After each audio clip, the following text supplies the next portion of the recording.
Okay, we're live. Welcome to the 57th edition episode of In Class with Dr. Gray Carr. Let me just say good morning, good afternoon, good evening to everyone all over the globe, the largest Africana studies classroom in the world. And let me say good morning and afternoon to my brother. Good Dr. morning, Professor Hunter. Good morning, and I apologize. No, Today, it was me. The class is In Class with Carr. Don't start till you get here. And Lord. I said we both can't be last minute reading and then forget the time. That's what we both like that. In the words of Michael Joseph Jackson, we must remember the time. Yes. But that was this one was on this time. This time I was caught up in class with a bunch of ancestors, but some of them coming in here today. So okay, well, listen, they are always invited, and I'm grateful that they are present. You know, we had a great conversation this week. We were talking about the great Howard Thurman. And you know, we're filling up spaces in narrative, and I just want to say thank you. This is the last day for the introductory offer, and this was all about, you know, the early adopters. You know, y'all are the ones putting those first bricks down to this pyramid that we're building, and we're building it in real time, and we're building it transparently. Yes. And you know, you said something really profound. It's like there's an intimacy with the bricks that are being laid. That's what you said to me on Wednesday. Absolutely. Yesterday. Actually. We're building it together. And what you said that prompted me to think that was you gave the example of the Great Pyramids. And when we look at the ones that are on the Giza Plateau, the ones that are still trying to figure out how they built, one thing is for certain, they were built by hand. And I love the way that you characterized it.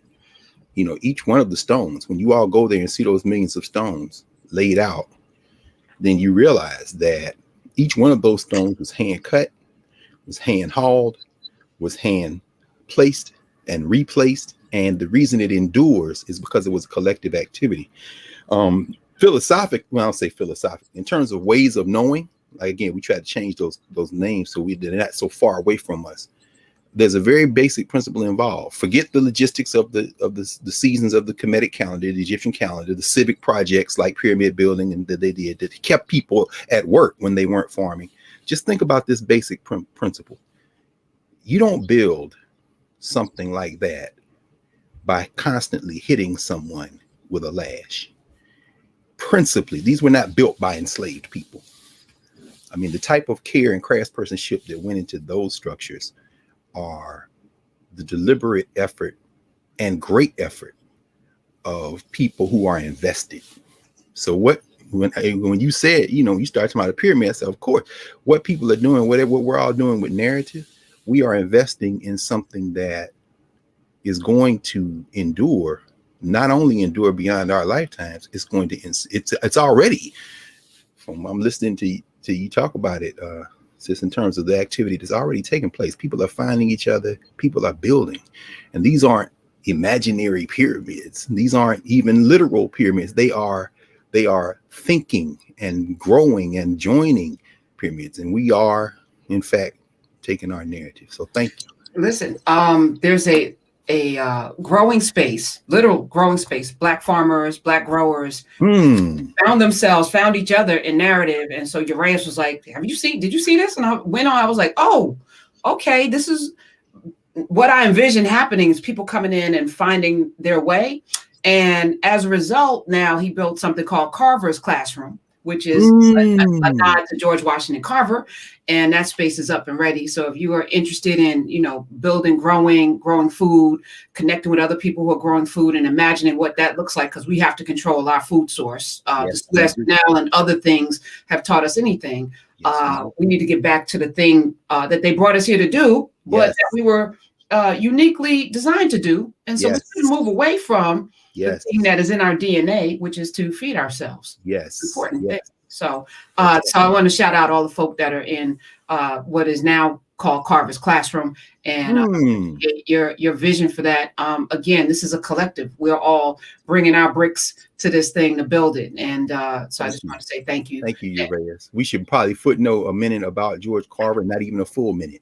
When this brother who was brutalized as a child, when this brother who was enslaved very early on, when this brother eventually made his way out of that condition, got that early degree in chemistry out there at the University of Iowa, when he finds his way to Tuskegee, because Booker Washington, whatever his politics, he staffed the faculty of Tuskegee with black women and men who were some of the most formally educated in the country. And when he brought Carver in as a scientist, Carver's science was at the top of Western science, but he was also deeply grounded in the spiritual grounding, the ways of knowing of our people. So when George Carver said, you know, I would go out in the morning and the plants would tell me what they could do, he was being very literal.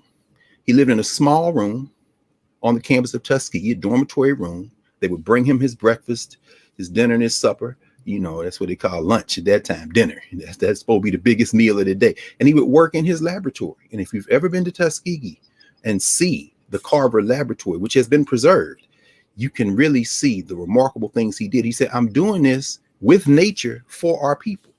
And so the only thing I'll say, this is just a tease, and then we have to do one on Carver. So to name that after George Carver, George Washington Carver, is a testament to the influence Carver had, even in places we don't necessarily know. There have been several good biographies on Carver, and one of them talks about his friendship with Henry Ford. Well, several of them do. Henry Ford, who is no friend of, but Henry Ford understood value very well. And there is, some of the scholars, they debate about this, but one plausible theory of why Henry Ford named his manufacturing places plants. Think about it. What does a plant have to do with automobiles?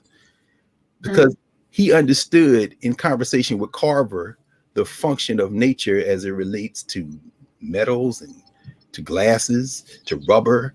I mean, and in fact, they say, well, this could have been a doff of the hat to his friend George Carver to name those places plants. Think about it next time you walk into an auto plant. It's a plant? What is this guy doing with a plant? We are everywhere. All right. Everywhere. We also engaged, you and I, in a conversation about Lil Nas X and the whole, lap dance in hell with Satan. And you told me in your class at Howard, you had a discussion. And so I wanted to bring that to Saturday because I thought there was a nice entry point to get into a conversation about heaven and hell and sin. Yes. Heaven, hell, sin. Well, should we, before we get into that, because I think Gil Scott Heron's birthday was this week, and you've mentioned him and referenced him a lot during these class sessions because he obviously is somebody that inspires you. Should we take a moment and just honor him, honor that ancestor? All of us, no question. In fact, it's an interesting week. This would be in 1968. This would have been the Holy Week. Because as we know, Easter comes, Easter is the Sunday following the first full moon that follows the equinox. That's why the date always changes. And so this Sunday, tomorrow, the 4th, will be quote unquote Easter Sunday. So we're sitting here on Saturday, the 3rd of April this year, literally at the crossroad. So Lil Nas X I think it's appropriate for us to talk about. We're sitting at a crossroad between, for those who have the Christian narrative as your kind of ordering way of knowing, then you know that this is the day that Jesus spends in the ground. It's the day after he has been narked out by the counterintelligence program plant Judas. It's the day after the bourgeois and his own group sold him out, and the people clustered around in the mock trial the state gave him because they knew they were going to kill him all along, give him up in favor of Barabbas. And this is the function of media. Once they get people's minds and who would you rather me have? Barabbas, a robber, a murderer, or Jesus, the one you call Christ? And the Negroes scream, give us Barabbas, free him. But he's been crucified. He's been given the death penalty. He got there yesterday, and now he's in the ground. Now, tomorrow, of course, many of the sermons will be preached from distances, will be, he is a riz, as they used to say in the South. Now, so that's one crossroads. We're at one crossroads. Another crossroads, of course, and we evoke the name of Gil Scott Heron, father, the Black Arrow out of England, mother, a trained Western style singer who between Chicago, her mother in West Tennessee, who Gil stayed and was raised with, and then eventually New York, coming back to New York. Gil Scott Heron is one of the most important jollies we have produced in this time away from the continent of Africa. And we've talked about his book, his book, The Last Holiday, which there it is over there. I won't even click. I've shown it before. Y'all go to narrative, you can get all the footnote information. Gil Scott Heron talks about that, and so his birthday was the 1st, and then the next day, of course, is Marvin Gaye, which makes today the day his father took him out of here, ostensibly over a spiritual difference of opinion, shall we say. David Ritz's book, Divided Soul, one of so many. I mean, his sister's written a book, his brother's written, Marvin Gaye, my brother, Frankie Gaye. I mean, there's a lot of conversation about it, and it's well documented. He was a junior, of course, a junior who suffered, his birth surname was Gay, G-A-Y, but who suffered attacks around the fact that when you said G-A-Y, that evoked a certain type of intolerance around sexuality. He was teased as a child. So they add the E. You understand? So, but we're sitting right here at a moment when Marvin Gaye makes transition. And of course, around 10:30, just before 10:30 Eastern Standard Time on April the 3rd, 1968, Martin King's plane lands in Memphis. And in fact, Joseph Rosenblum, one of the latest in countless King writers, scholars, has written a book called Redemption, Martin Luther King Jr.'s last 31 hours. And he traces that last day plus. So we are roughly speaking about 30 hours from when Martin King will, a little less than 30 hours away from when Martin King will be assassinated by somebody or somebodies. Of course, we know James Earl Ray was the one officially charged, but we also know from the King family, from the trial that was held down in Memphis, Judge Joe Brown, who people know better as a media celebrity, presided over that trial. That you read Claude Pepper's work, you read even Dick Gregory, who did a book many years ago on the plot to kill Martin Luther King. There is absolutely no consensus among thinking people that James Earl Ray either acted or acted alone. But at any rate, doesn't matter. The bullet is the bullet, shot through the neck, died there on the balcony. So right now, where we're sitting right now, we are sitting in the last day that Martin King spends, last full day that he spends on the planet. And in the week that ensued after, to tie that back to Easter and continue forward as we think about getting ready to introduce Lil Nas X into this universe we're creating for the time, just today. Martin King, after he is killed 53 years ago tomorrow, the week after that is the week we just came from in terms of marking Easter. Easter that year fell on the 14th. So what ensued in just about 200 cities, what ensued in over 100 with more than $100,000 worth of damage between sniping and setting stuff on fire was considered what some people call the Holy Week riots. We just came out of Holy Week, right? So you started with Palm Sunday when Jesus basically says, I'm coming to offer myself up, the trial and all that. All that in 1968 would have happened after Martin King was assassinated. In fact, Good Friday. What does it mean to be good? We're going to remix all of this. Believe me, Lil Nas X is right here at the crossroads with us, as we'll see in a second. So what ends up happening, of course, is that Black people get in the street. And in getting in the street, a message is sent. And in the wake of that message, you see King's lieutenants trying to imagine what this death means. None closer to him in the day-to-day work. In fact, and it's so funny, Professor Hunter, last night when I laid down, and it's funny how, how dreams are. If you don't get up and write them down, if you don't put them down in the middle of, that's why Duke Ellington said he would keep whose birthday is this month as well as Ella Fitzgerald and so many others. Paul Robeson is the 9th. Maybe we'll do Robeson next week, but I don't know Paul, because we've done Essie. Come to narrative. You can't get that over here. We did a whole thing on Essie, but at any rate, Edward Kennedy Ellington from Washington, D.C., Duke Ellington used to say he kept paper and pencil by the bed. He'd wake up and he'd write this down because otherwise it's going to leave me. So, way in the middle of the night, I'm remembering it right now because I didn't, at the moment now. it wasn't Ralph Abernathy the way that he appeared in physical life. This is his memoir, The Walls Came Tumbling Down. This is the one that caused all the controversy because everybody wants to be obsessed with what Dr. King was doing the day before he got assassinated. And I mean, there are books about that. There's speculation about that. They make movies about it. And we know COINTELPRO was against him just like they were against Jesus. There's even a sister who was a Kentucky state legislature, Slator. I have her book back in she's called I Shared the Dream. She talks about all those kind of places beyond the gaze of the public where Abernathy and King and others would travel, drive down for vacation, do different things. And she says, yeah, I was there that week. I was there day before the brain. I mean, yeah. But so if you wanted all that, then there's stuff you can document that on. But what Abernathy, who is there on that balcony, or not balcony, who's there in that upper on the floor there with King and that concrete floor outside the room, patting his cheek, is Ralph. It's Ralph. As King is fighting for his physical life and beginning the transition that will make him a powerful ancestor. Ralph Abernathy writes, he says, as for me, I suffered more every day, the loss I had personally suffered and the terrible burden I had inherited. Because he's the second in command. It's not Jesse. It's not Andrew Young. It's not, it's Ralph. Ralph is the one that's been side by side, not only in all the photos we see, but in the vast majority of time we did not see.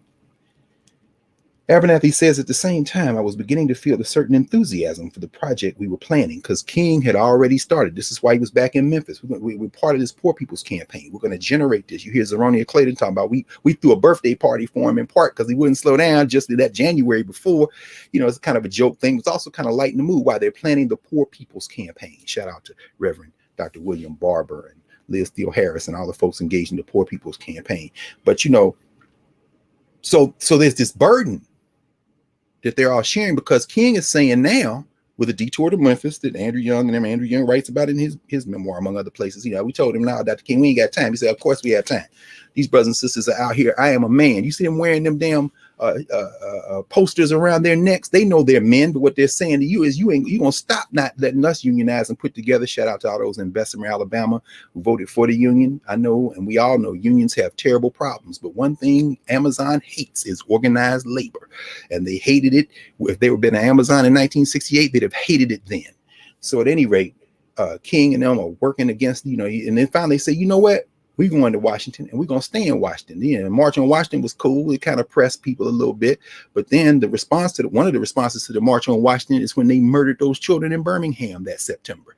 Not even 2 months after we were there. Not even a month, really a month, almost exactly to the day. So it's like, 1964.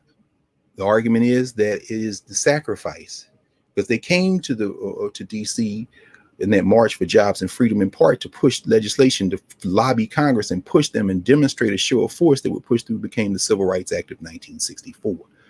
And we know then that the voting rights of 1965 is covered in the blood of those martyrs, which includes those who we stop and pause to remember, like John Lewis, a new ancestor for all the folks who were out there in Selma before and after. In fact, there's a good book which says that, talks about how Selma getting the vote didn't transform Selma because that's only one tool in the toolbox. But it is no doubt that what happened in 1965 early on, Bloody Sunday, and that pushed to get through the Voting Rights Act.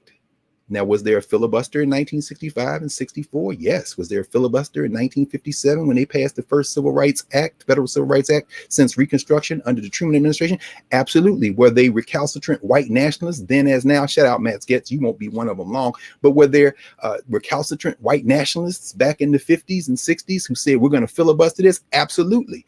Where were they? They were primarily in the Democratic Party. Now they've shifted to the Republican Party, their descendants, but so you ask the question, how did they break the filibuster? Well, the overreach was so powerful, but people like Strom Thurmond in 1957, that some of those people in the Democratic Party was like, I'm a racist, but damn, dude, we done already knocked the teeth out the Civil Rights Act of 57. Now you gonna do a filibuster?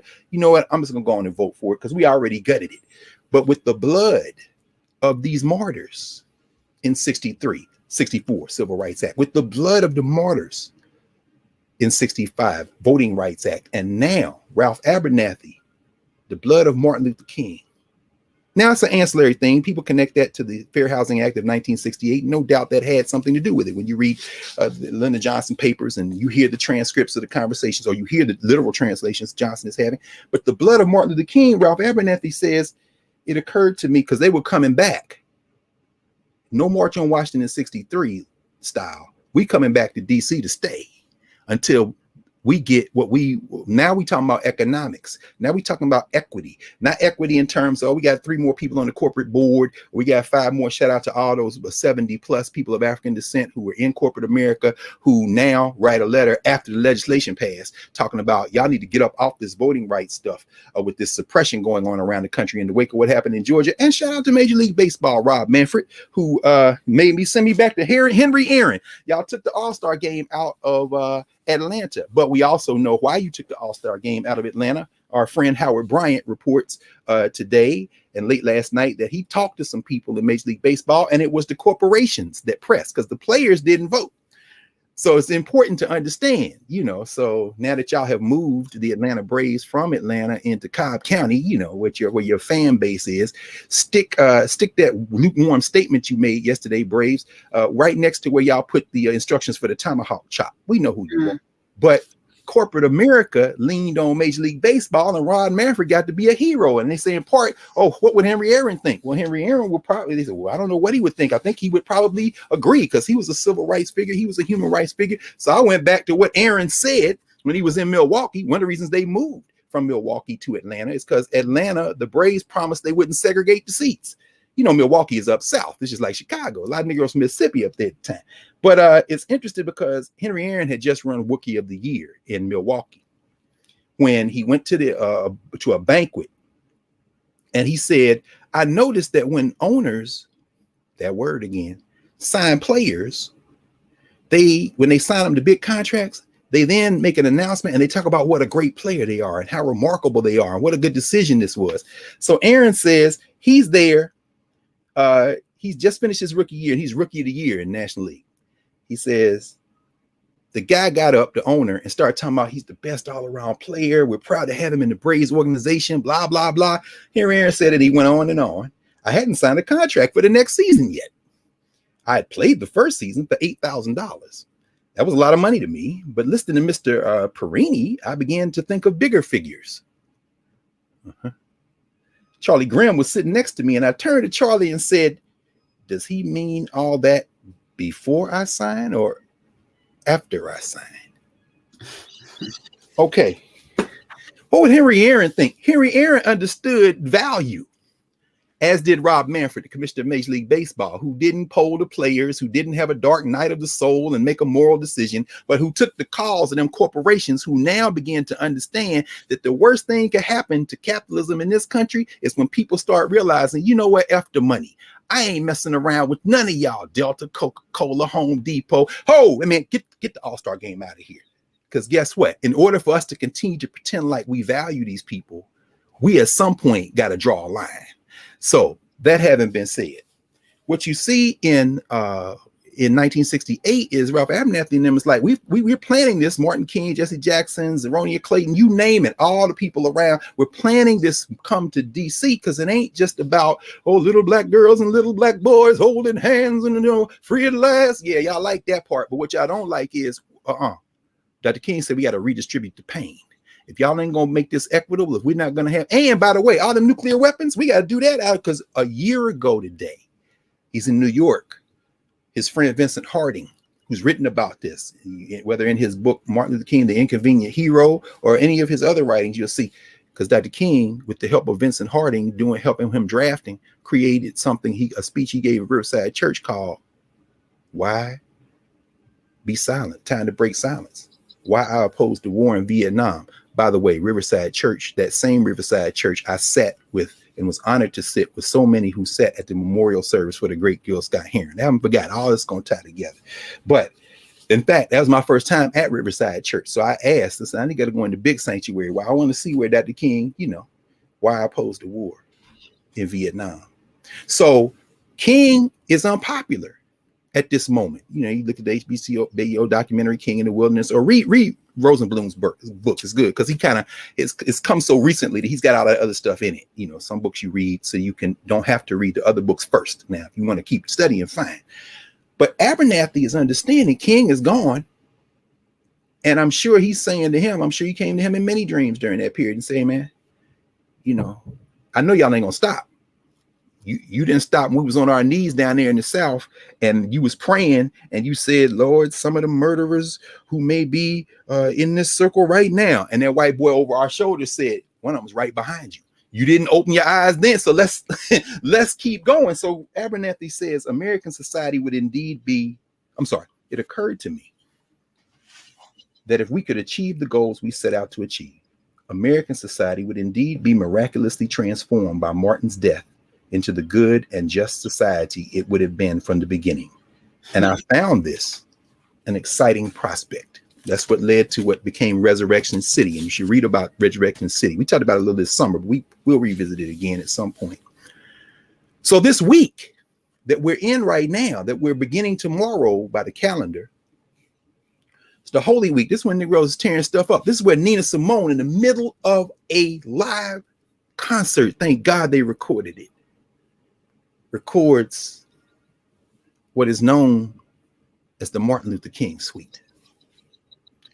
She has a song, Sundays in Savannah, about Black folk in church. And she changes the lyrics a little. She said, I'm going down for the funeral in a few days. And she says, everyone knows everything now. Everything has been revealed. Nina Simone wasn't one to mix her words. And you hear her live as she's comping on the piano and you hear the note she's hitting. Doom, doom, doom, doom, doom, doom, doom. She's about to go into her song. One more Sunday in Savannah. But she going to change the lyrics. I'm going to change them a little bit. He wouldn't mind. And then near the end, she says, as she's talking about this sister praising the Lord and she's singing the song, she says, one more Sunday in Atlanta, it's the same place, the same spirit. And then she goes into Mississippi, goddamn. Woo! Alabama's got me so upset. Memphis has made me lose my rest. But everybody knows about Mississippi, goddamn. And then as she's boom, doom, doom, doom, before she goes into the next lyrics, right? Hound dogs on my trail, little school children sitting in jail. Before she gets there, though, she says, you killed him. He was one of you. He believed it. I loved him because he believed it. And then she says, but I ain't about to be nonviolent, honey. No. Hound dogs on my trail. She's scaring the shit. No, in other words, yeah, he was one of you. In other words, he was human and I loved him because he believed it. Notice she didn't say she believed it. And then just in case you missed it, she said, yeah, because I ain't about to be nonviolent, honey. And then Simone goes to the funeral. But that week, that Holy Week, 1968, Negroes is like, he believed it. But I ain't about to be nonviolent, honey. Kwame Ture stole Lee Carmichael here in D.C. with the pistol in his hand. There's a book that just came out a couple of years ago called Most of 14th Street is Gone. They down there trying to say to black businesses, the two that stayed open are still open today. Lee's Flower Shop, owned by the Lee family on U Street, and the great Ben's Chili Bowl. Miss Virginia Ali, Ben and Virginia Ali. Miss Virginia Ali is still alive, still go to work. When this plague is up, she's been feeding people during COVID. You go down there to DC, Ben's Chili Bowl, you liable to see Miss Ali. She down there all the time. Like, my goodness, this is the power of black women. She's Virginia Ali. But at any rate, this whole moment we're sitting in 2001, this weekend, the 3rd of April, we are at that crossroads. And so when we think about Lil Nas X, it reminds me of several things. Number one, Lil Nas X is a performer. Nina Simone was a performer. Lil Nas X is black. Nina Simone is black. Do they share anything else in common? Well, we're going to find out in just a couple of seconds. We're just going to think about that. Does he share anything in common with Marvin Gaye? Does he share anything in common with Gil Scott Heron? When Gil Scott Heron talks about the class divides in our community, you hear him in a song like Peace Go With You, Brother, at the beginning. I think that maybe with Brian Jackson and the Midnight Band. It was from the It's Your World album. Y'all had to look it up for me, but because I'm going off memory. But the beginning of that song is like, you know, now is the time for all the family to come together. Common blood flows through common veins. And so you start, and then you hear him, peace go with you, brother. Who are you talking to? I'm talking to people who never really look back and come back for the rest of us. You're my doctor, you're my lawyer now, but somehow you forgot about me. And so all I can say is peace. And they come in. Peace go with you, brother. Assalamu alaikum. Peace go with you, brother.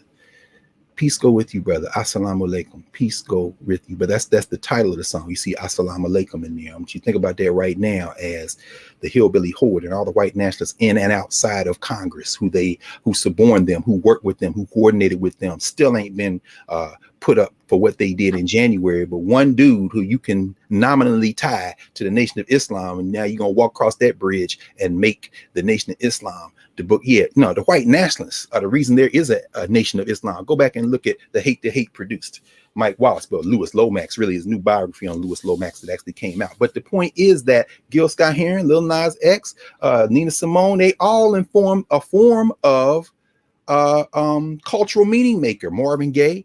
And so here we are in April at this crossroad. Christ is in the ground. We're right between Good Friday and Easter Sunday. Now, that date changes because it ain't got nothing to do with Jesus. We know that Easter is linked to the equinox. And the reason it's linked to the equinox in the Christian tradition is because all the Europeans that Rome went out and colonized their minds and turned them into Christians, they realized they had to leave them something of what they were doing before they come spreading the good word. And the good word they spreading is basically so they can keep the place organized around the Roman Empire. That's the political reason for Roman Catholicism. Which was, of course, the faith tradition that Billie Holiday was raised in, whose birthday is coming up this week. But at any rate, Billie Holiday, another truth teller, another person, along with Gil and Nina and Maya Angelou. And Maya Angelou's birthday absolutely was the 4th. Is it tomorrow? Yep. You have to look at it. You're right. This is the whole point. Cultural meaning making. That's why we created that category in the Africana Slaves framework. We asked ourselves, who are those who are making the songs, making the poetry, making the dance, making the visual art, and what are they saying, and how is it linked to that governance category, how we look at each other? So, you know, Lil Nas X is absolutely sitting deep in that tradition. I was watching the interview you had the other day about Lil Nas X and queerness. We're going to talk about that too. So in the context then of us sitting here in this period, okay, yeah, thank you. It's the 4th. Okay, so that's tomorrow. We're sitting right there. We come over to the great Marguerite Johnson. If you don't read anything else, I know you read her poetry, we see her script writing, screenwriting abilities. We see all that. We know she started off as a dancer and as a singer. Her albums are still out there. They've been digitized and converted. But you know, read her first volume of memoir. I Know Why the Cage Bird Sings. You know, the power of a Black institutional space. Yes, there was segregation, but we sang Lift Every Voice and Sing. And it's very important to understand through all those things, all those layers of being. So yes, all of these cultural meaning makers. So Christ is in the ground. And it's celebrated on Easter because they said, okay, y'all got these festivals of springtime, y'all kill rabbits, and so even back in the day, hell, we had a Lupercal feast where we would actually, Romans that is, and we would paint women who were virgins and turn them loose in the woods. And if you caught one, you could do what you wanted to. Shout out Matt Getz. This isn't then. I don't know. Maybe you got the time. Maybe you got a time machine. You and your friends can go back there for your phallocentric, misogynistic white male nationalism. Go ahead. But that ain't then. But back then, yeah. So if you want to think through, we won't talk about it much today because this is ancillary. But if you want to think through why you have Easter egg rolls and you color your eggs and you hide them and then you discover them, all that, you know, there's places to study for it, and I gave you just enough to go back and go and find out. And then, of course, you'll be shocked, and maybe you won't do it anymore, but I suspect you will, because contradictions have never stopped culture from bleeding. That having been said, so we're in this moment. Christ is in the ground. Now, what has Christ done since he's been here? Oh, man, he done healed the sick. He done made the lame walk. Shit, he went in there and made Lazarus walk up, as Aretha Franklin said, like a natural man. Remember, oh my goodness, oh Mary, don't you weep. Get the long version when she's with James Cleveland and she's talking about that. He called Lazarus out like a natural, came walking out like a natural man. She sound like her daddy, C.L. Franklin. And some of y'all messed around and watched the damn docu-series and think you know something about C.L. Franklin. Anyway, at least get Nick Salvatore's book, C.L. Franklin, The Black Church and the Transformation of America, Singing in a Strange Land. Y'all don't know a damn thing. In fact, you've been, to borrow a phrase from the Nation of Islam and Malcolm X, run amok, led astray, hoodwinked, bamboozled. Don't trust, you know. Aretha Franklin put a whole set of her father's sermons in Barack Obama's hand the day he was sworn in as president, and she sang from the Capitol steps. So don't do that, or do it and just know you doing it because you're making a deliberate choice not to know. But at any rate, so yeah, go get Aretha Franklin talking about hey, Jesus while he was on, he made now. Oh man, it's a beautiful thing. Oh Mary, don't you weep. Tell Martha, not to moan. So that having been said, but he's been killed now. And so he's in the ground, in the tomb, a borrowed tomb. And I'm sitting here thinking about this, Professor Hunter. And I'm thinking, how can all this be used in terms of a lesson and something? What can we learn from this? So I thought about Marvin Gaye. 1971, Marvin Gaye released his concept album that displaced the whole notion of the war. What's going on? And it signaled his opening as a jolly, as a truth teller. And when he's on that album, he is literally speaking as a representation of what's going on in the streets, our people. Marvin Gaye, when he comes on that album and What's Happening, Brother, and he says, hey, baby, what you no good? I'm just getting back, but you knew I would. War is hell. When will it end? When will people start getting together again? Are things really getting better like the newspaper said? Shout out to that Jobs report yesterday, Joe Biden. My man said, I read the newspaper, but I'm asking you, my friend. Ain't got no work, ain't got no job, my friend. Money is tighter than it's ever been. Hey, man, I just don't understand what's going on across this land. What's happening, brother? What's happening, brother? So he's like, man, I just got back from the war. That's why Spike put all that music into Five Bloods. That's why y'all love that movie so much. Yeah, Chad Boseman get a hell of a job. Delroy Lindo, always a beast. That ensemble, Clark Peters, all them cats. But it was that Marvin Gaye, What's Going On music underneath. This is 1971. He says, you know, are they still getting down where we used to go and dance? Is the world the same from when I came out that jungle? Will our ball club win the pennant? We used to watch baseball. Do you think they have a chance? Then he delivers the money line. And tell me, friend, how in the world have you been? Tell me what's out. I want to know what's in. That's the governance structure. I understand newspapers. I understand it. But tell me, man, how have you been? Because I need somebody to ask about how I've been. You understand? Because this thing is killed. 1971, he releases that. Shoots to the Top. Gray has been reestablished. 1973, I've been really trying, baby. Oh, let's get it on. This is 1973. And in between, Marvin Gaye is offered the opportunity to do something he had never done before. Because now they're trying to make all these Negro movies. In fact, there's so many good books. Y'all have heard Tom Coon, Mulattoes, Mammies, and Bucks. I encourage you, if you can find this book. Now, mind you, I show y'all these books now, so everybody go out, run and get the books. Because understand, that unless that's what you want to do. But there's a real, I show you the books because I got the books around here because that's what I do. And I'm saying that's what I do, not as a brag or a boast at all, but as a reminder that when you're in a craft, you're supposed to pursue that craft. And in many ways, like Howard Thurman would say, I'm really not a writer. I am a minister. I'm a preacher. And the sermon is the piece. I'm not a preacher. I'm not a sermon. These aren't sermons. I am a reader and I am a student. And I, in the craft that has been deputized and called as teacher, am a teacher. So when I show you all these things, it's just to remind you that there is a momentum of memory, that we're not making things from now, that many people have thought about this and thought about it enough to reduce it to print, to put it on tape, to put it somewhere for us to not have to keep doing the same work over and over again. So this is a brother named Lindsay Patterson, who edited a book called Black Films and Filmmakers. And he talks about how in 1972, between Marvin Gaye's What's Going On and 1971 and 1973's Let's Get It On. I'm sorry, between What's Going On and Let's Get It On, he's asked to score this.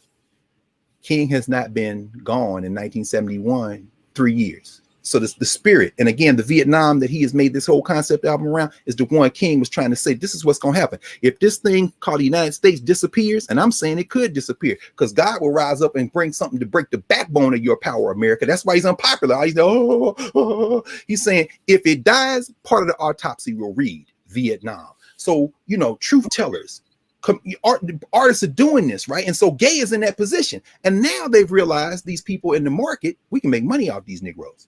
Sweetback, I think 71, he raised that money himself. He keeps sending out this damn theater he's showing it in, and they keep showing another theater. And let's jump in this. So they going to make these quote unquote black exploitation movies.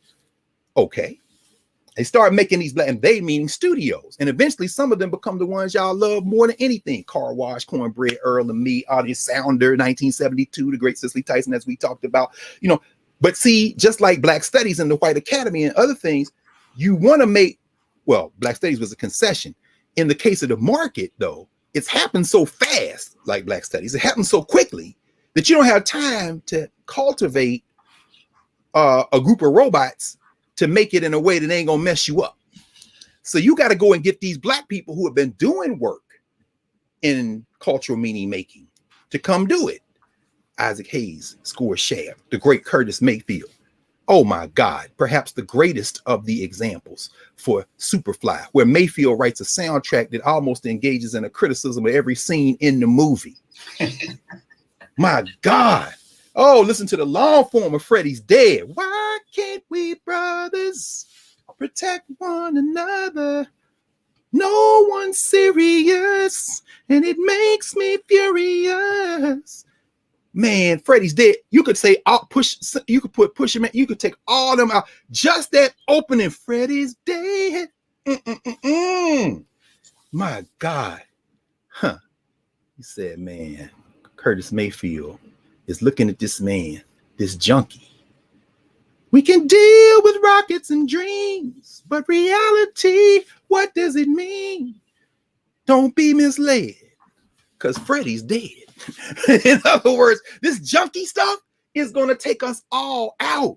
Oh my God. So at any rate, this would be such a beautiful world with a wonderful girl. Just pause there for a second. Yes, please. I just want to take a moment to just honor DMX, who is hanging on to life right now from an overdose, since you just brought that up. Yeah, I know, and you teach a hip hop class, so I know, since you brought it up, I don't know, felt appropriate to let you know that. Thank you.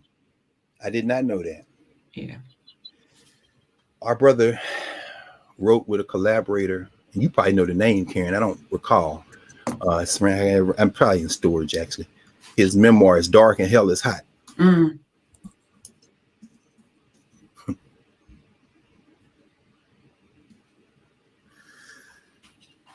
It was not only appropriate, that's why Curfew came in here today. Don't be misled. Just think of Fred. You can't get there in a bottle. You can't get there in a pill. And these people, they talking about rockets and dreams. But reality, what does it mean? So all who've enjoyed his music, all who know that journey with the Rough Riders, you know, I lived in Philly all those years. Eve was a part of that crew out of Martin Luther King High School. You think about that notion? Yeah, we pray for our brother. We send forth the spirit. We all got to go that way, but you ain't got to go that way, brother. Yeah. And in fact, let's evoke his spirit, and as we do, bring Marvin more directly into this, because in this moment of writing soundtracks, what you see is Marvin Gaye is offered the opportunity to write the soundtrack for a movie that is going to be directed by a black man, that is going to be star all black cast, almost all black cast. The black man who directs it is Ivan Dixon. Some people know him in the social structure from Hogan's Heroes, but you should know him from his career as a stage actor, a film, a director, producer, a film actor. In fact, if you go back and get a little movie called Nothing But a Man with the great Abby Lincoln, Aminata Mosika, you see him in this. And Ivan Dixon is going to direct Trouble Man. Robert Hooks, the great actor, director, institution builder coming out of the Negro Ensemble Theater, is going to play the main character, T for Trouble. Yeah, I know the plot of Trouble Man. I won't get into it, but as they're reading the script, Hooks and Dixon and them is like, oh, and by the way, you know, Robert Hooks then comes down to DC, sets up DC rep. These are theater cats who are then pulled in because they ain't got time to make up some or to go get celebrities and make them actors. No, damn, we got to make this money. Okay, well, just let them theater Negroes in. That's why you know a Cicely Tyson out of the theater, or James Earl Jones out of the theater. That's why you know a William Marshall as Blackula. I mean, who's been in it for years. I mean, they pulling these people in, right? And so they read the script and it's like, hold on, y'all got this black woman, Paula Kelly, gonna play this role. She jumping in and out of the bed like a cat in heat. That's what the cat who writes the chapter in here talks about Trouble Man. He said, nah.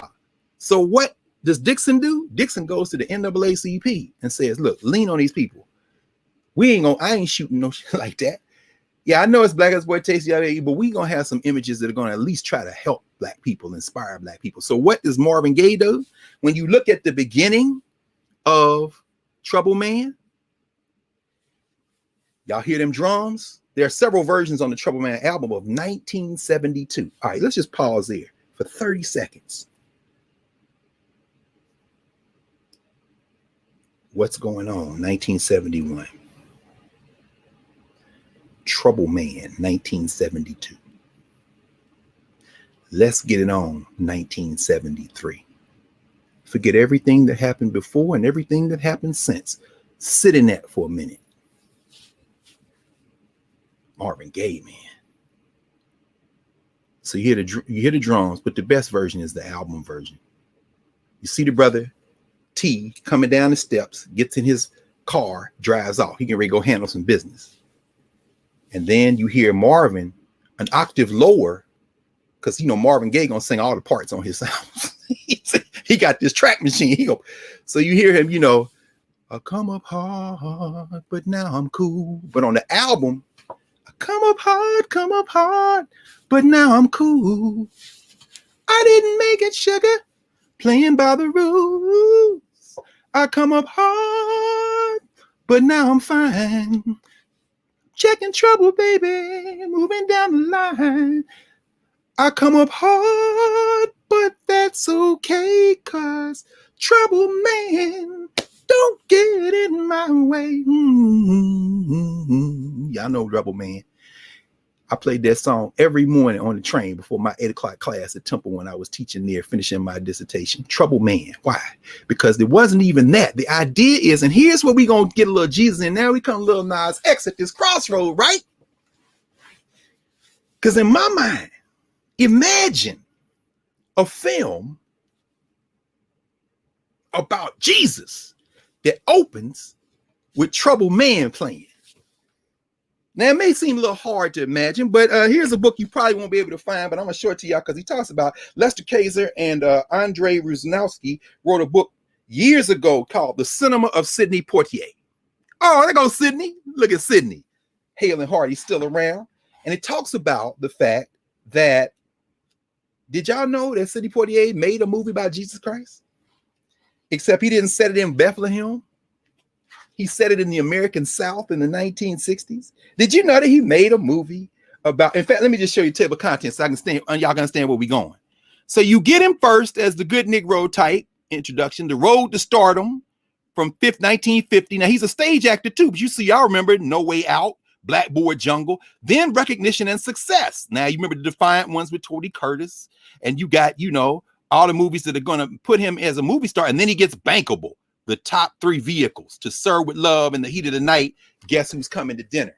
But what they argue is that, I'm sorry, then he makes some of these movies are kind of uneven, right? The next chapter, Response to Public Challenge, For the Love of Ivy. If you've seen that, you should see that. It's a black love story. The Lost Man, hey, that's the joint set in Philly where he starts with the nursery rhymes from the kid. Quincy Jones did the score. It's so haunting. You hear, but it's a gangster movie. Like, whoa, what are these Negroes doing? They're playing with Hollywood money to explore the form and cultural meaning making, and they're negotiating with a market who just wants the money. But this is the small crack of window they have to make something creative. This is when he made they continue, because now you got franchise. Hollywood wants to franchise stuff. So In the Heat of the Night ended there. Where you going? Rod Steiger asks Sidney Poitier down from the north to solve this crime. Sidney Poitier looks at him just before he goes to see Bea Richards, the great Bea Richards, who runs the place that did the abortion right for the white girl to cover the crime. He looks at him and says, "Where whitey ain't allowed." Oh, oh, but hey, Hollywood said we can keep making, so they call me tears. Pap, pap. Y'all remember that, right? The organization, but then. Now he's got the box office. He's got the ability to make some movies. He's putting money away. Director and producer Poitier. What's the first movie he makes that he can get the muscle to make? And this is an old book. You see 1972 Dash. The first one is called Brother John. Did y'all know that Sidney Poitier made a Jesus Christ movie here on Easter weekend? E&R Productions, that's his independent production group. Poitier told the press would, quote, make films that show a truer picture of American Negroes to movie audiences, end quote. Poitier's first project for E&R Productions was filmed under the working title Cain. Sound familiar? Yes, it's true. Go on. No doubt an allusion to Orson Welles' classic film, and released under the title Brother John. Brother John was based on an original idea by Poitier and Ernest Kanoy about a man who might be bringing a last message to society, a man who represents different things to different people, a man who had been almost everywhere and done almost everything. The allegory is the Christ allegory. Y'all go look up Ernest Kanoy, Ernest Kinoy. That was 1972, same year as Trouble Man. And in fact, if y'all give me 3 seconds, I'm gonna show you something. You might be able to scrounge around and find one of these. They actually published Brother John as a little signet paperback. You made me watch that this weekend. I watched it. Karen, let me pause here. Let me just pause here and ask you, if you don't mind, you ain't gotta go through the narrative. What you think? So first of all, I didn't know Mother Jefferson was in there. How about that? She was old then. I was like, it can't be Mother Jefferson because she old in this movie. Old in this movie. No, I mean, I thought it was first of all infuriating. It was simplistic, and understanding, because we had a discussion about it. I was like, Sidney Poitier. A lot of people paint him as kind of like the safe Negro. Yes, but he was actually the Negro poking white people in the eye a lot. Yeah, he was a lot, and we need to give him more of his flowers. And we need to stop these very cartoonish ways in which we categorize Black people, whether we're talking about Step and Fetch It, whether we're talking about Hattie McDaniel. Right. People come up in a time when they come up and they resist in the way that they resist, and you don't know all of the story. No backstory of how, because he married to a white woman. So we do a lot of damaging things, yes. Even in this discussion we're going to have with Lil Nas X. We have these ways in which we discard people. Yes. Because of our own self-hatred and indoctrination. Yes. So I'll say that and pop out. No, that's thank you, because see, and y'all go, and by the way, did you have to go looking hard to find it? No. Well, it was on Star. So I, unfortunately, okay, cool. Every single cable streaming platform invented to man, thanks to all of the stuff that's out there. So I just spoken to my remote brother John, and it came up on Stars for free. So I got to pay for it. So I was like, thank you. All right. Thank you, Stars. Yes. Because I had that because of power. All right, anyway. Sure. No. But that's not anyway at all. In fact,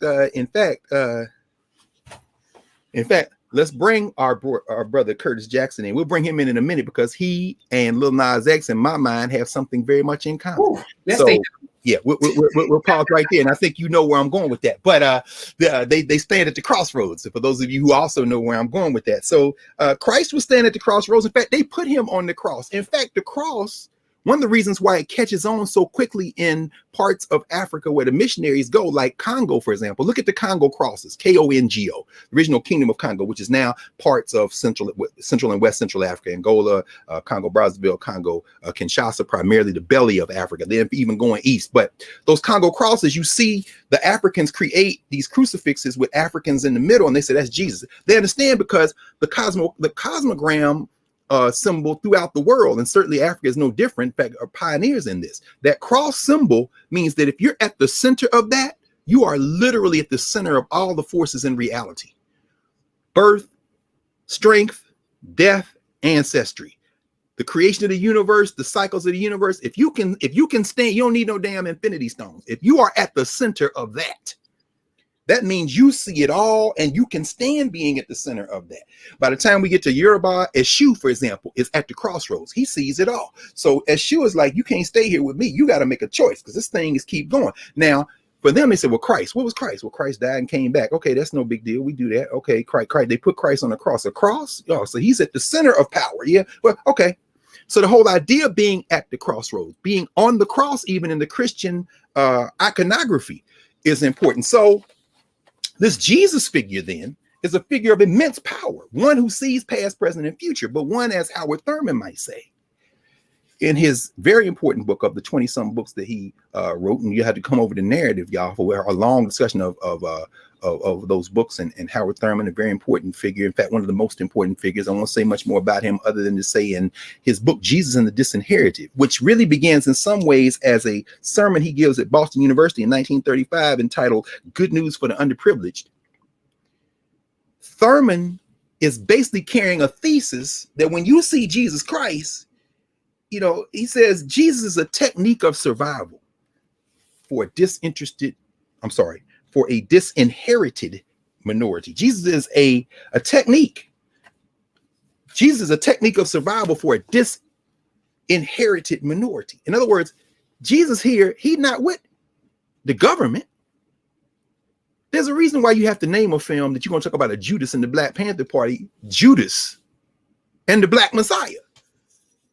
Why do you name? Nobody has to explain why, because you go back to the original story of COINTELPRO. It's called The Romans. How much, baby? Here's your 30 pieces. Then the boy kills itself. So of course, Judas, yeah, because you're a narc. Shout out to all the narcs watching this now. No problem. You can't stop us, just like Jesus couldn't be stopped. Why? Because, to go back to Trouble Man, which is why I say, Brother John, I love it. I'm saying, but if you took a Jesus biopic and had Trouble Man, I come up hard, baby. But now I'm cool. I didn't make it, sugar, playing by the rules. I come up hard, but that's okay. Now, I'm going to not even detour for a minute, back to the Haitian Revolution period. And in 1789, Benjamin Franklin, you know your friend Ben Franklin, who loved you so much, the Quaker, he writes a letter to his friend Jean-Baptiste Leroy in France, because he ain't heard from him in a minute. Well, they got a whole ass revolution going on, so that's probably why he didn't hear from him. And he writes him a letter to see if he's okay. And while he's writing him the letter, he says, you know, by the way, there's been a development here in the United States. We are close to ratifying the U.S. Constitution, and I'm very happy. Now, Franklin will be dead within the next 6 months. He dies the year after, and not even makes it through 1790. In fact, he passes in April 1790. But he's known for these sayings, all these sayings. Got Poor Richard's Almanac. So he's writing his friend to check on him, because the Haitian Revolution is not Haitian Revolution going down too. In fact, anyway, not even that. But he's writing his friend to check on him because the French Revolution is going down. He worried about him, right? In fact, the Haitian Revolution is getting ready to go down. But he's writing him, "You okay, man? I ain't heard from you. But we passed this Constitution. I don't know what the future will hold, though, whether it'll keep together, because the only thing certain in life is death and taxes." So that saying attributed to Benjamin Franklin is absolutely true. Franklin says nothing certain in life but death and taxes. Till Marvin Gaye comes along in 1972. There's only three things for sure: taxes, death, and trouble. This I know, sugar. Because see, Marvin Gaye is black in America, baby. Now, Ben, I know death and taxes, and you're going to see death in a minute. Taxes, you got to have tax revenue, no question. Shout out all you corporations who certainly don't want to, Major League Baseball to suborn something's going to cost you some money. You're the same ones who reading the front page of today's Financial Times is giving hell to Joe Biden because you don't want your taxes raised again, even though they still wouldn't be raised to the point that they were even under Obama, 35%. Biden's saying maybe 28% because y'all got that $2 trillion giveaway. Shout out to all the white nationalists now defending Matt Gaetz with their silence and who defended the hillbilly horde, even though y'all trying to make one man representative of the Nation of Islam and all black America who gave that $2 trillion to them. Shout out to Jeff Bezos, who made $73 billion over the last 10 months and who has got his jackbooted thugs down there in Alabama trying to stop the organized labor. Yeah, these corporations are sitting there and they understand this is going to be a problem for us. So when you talk about taxes, they're not paying taxes. Shout out to Zoom, who hasn't paid any taxes, even though y'all thing went through the roof. So when Benjamin Franklin says there's only two things for certain: taxes and death and taxes. People like that. They've made movies, death and taxes. Marvin Gaye is like, "Ooh, excuse me. I'm black. I'm with the disinherited, like Jesus." Yeah, there's only three things for sure: taxes, death, and trouble. Now, you could say, and Howard Thurman, I'm sure, would preach this. There's an existential element of that. Trouble visits all humanity. So between life and death, there are going to be challenges. There are going to be crossroads. Now we're getting a Lil Nas X in this. How do you respond to the crossroads has a lot to do with who you've been surrounded by, who you've surrounded yourself by, your own journey up to date, and how we then, in terms of what in that category we call in the Africana States framework, movement and memory, how we remember those moments of cultural meaning makers who make something. Cultural meaning making means you made it in the moment that you were existing. Movement and memory means as we go through time and space, which of those moments that people made in the moment they were existing do we remember as marking our journey? There's a reason why if I put on, I've been really trying, baby, trying to hold back this feeling so long. And if you feel like I feel, baby, come on. 1973. It's the reason why I put that on. If I put that on in a high school classroom, they all start singing. What? None of you Negroes here in 1973.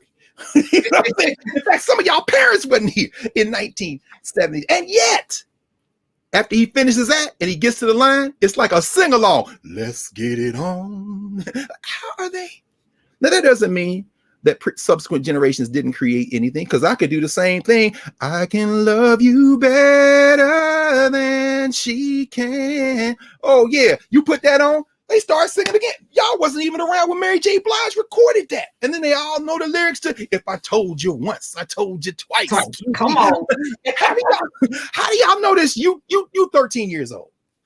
Now, this ain't the little Kim of today who has continued experimenting in form. This is little Kim when she said, Mary Blige is my witness. In other words, I understand, like Eve with the Rough Riders with DMX and them, when she's on the track, what y'all want is right here with me. There are underlying ways of knowing that help us understand we only going to do this together. So Marvin Gaye, who is violating the rules of sexuality in 1973, coming forward to Lil Nas X in a minute, is still playing. One of the reasons he got shot today by his daddy. Not a defense at all, but understanding in these closeted ways of knowing and these straight-jacketed ways of knowing, secular and sacred, it's hard to blend. That's why David Ritz calls it divided soul. But you see that what is the constant in there? There are several constants. That blue note, Mary J. Blige, you trying to score I Can Love You Better, it's going to drive you crazy. Why? Because it's beginning on a blue note. Boom, doom, boom, doom. And then she rides the note between that octave. I can love you better than she sitting here, wondering why you don't love me the way that I love you. And baby, she's riding that note in between that octave, meaning what? That's that blue note. Y'all brought that here on the boat. But the delivery system isn't enough for it to enter movement and memory. Something about that has to resonate even with children who they don't know nothing about it. Just like they say about Michael Jackson, you had no business in single digits getting on a microphone and singing, "Can it be I've been away too long?" Then the blue note, "Did I cross your mind when I was gone?" You're too young. You don't know nothing. See them grown people songs. Why y'all got this boy out here singing that song? Because that message, women and men together, Teddy Pendergrass begging for damn near 30 minutes on "I Miss You." You know what I'm saying? All of that, so that's the delivery system. But the principle underneath it is, it's us, y'all. We're in this together. And I'm singing about your life. I'm helping you get your life. This is the context of the blues. This is why, even though Billie Holiday said never to have sang many per views, one of them being fine and mellow, still everything in her voice is the blue note. And she too is violating then that sacred secular split. She raised a Catholic, but she's riding that sacred secular split. Wait a minute, that's the music of the church. Why? I'm singing precious memories, but then you come along and changed it to the St. Louis blues. Oh, wait.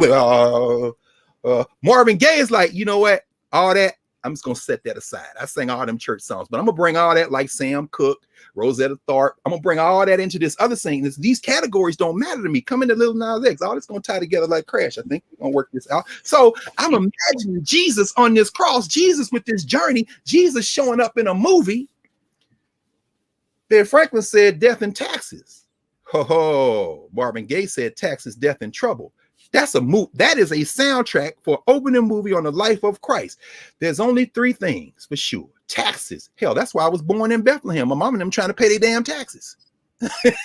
They coming to pay their taxes. There's only three things for sure. Taxes, death, and in between, trouble.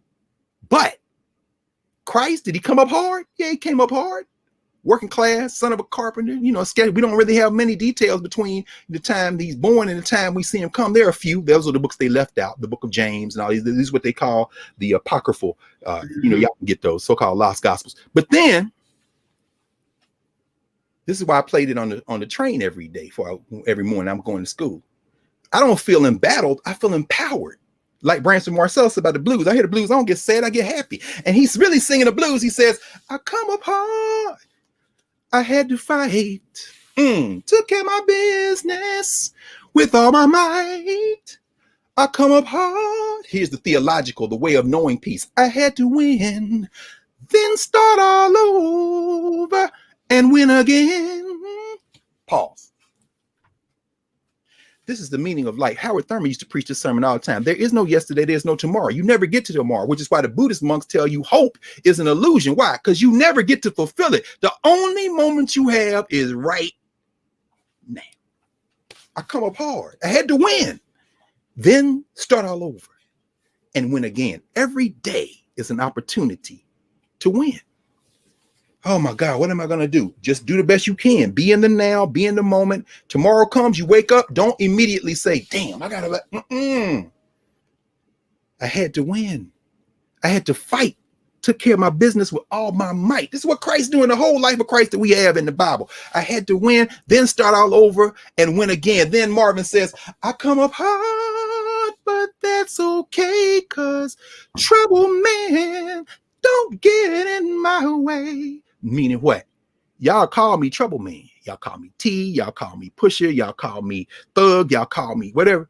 But that image you have of me and that image of myself that sometimes slide into that, it don't get in my way. And then this is why I played it.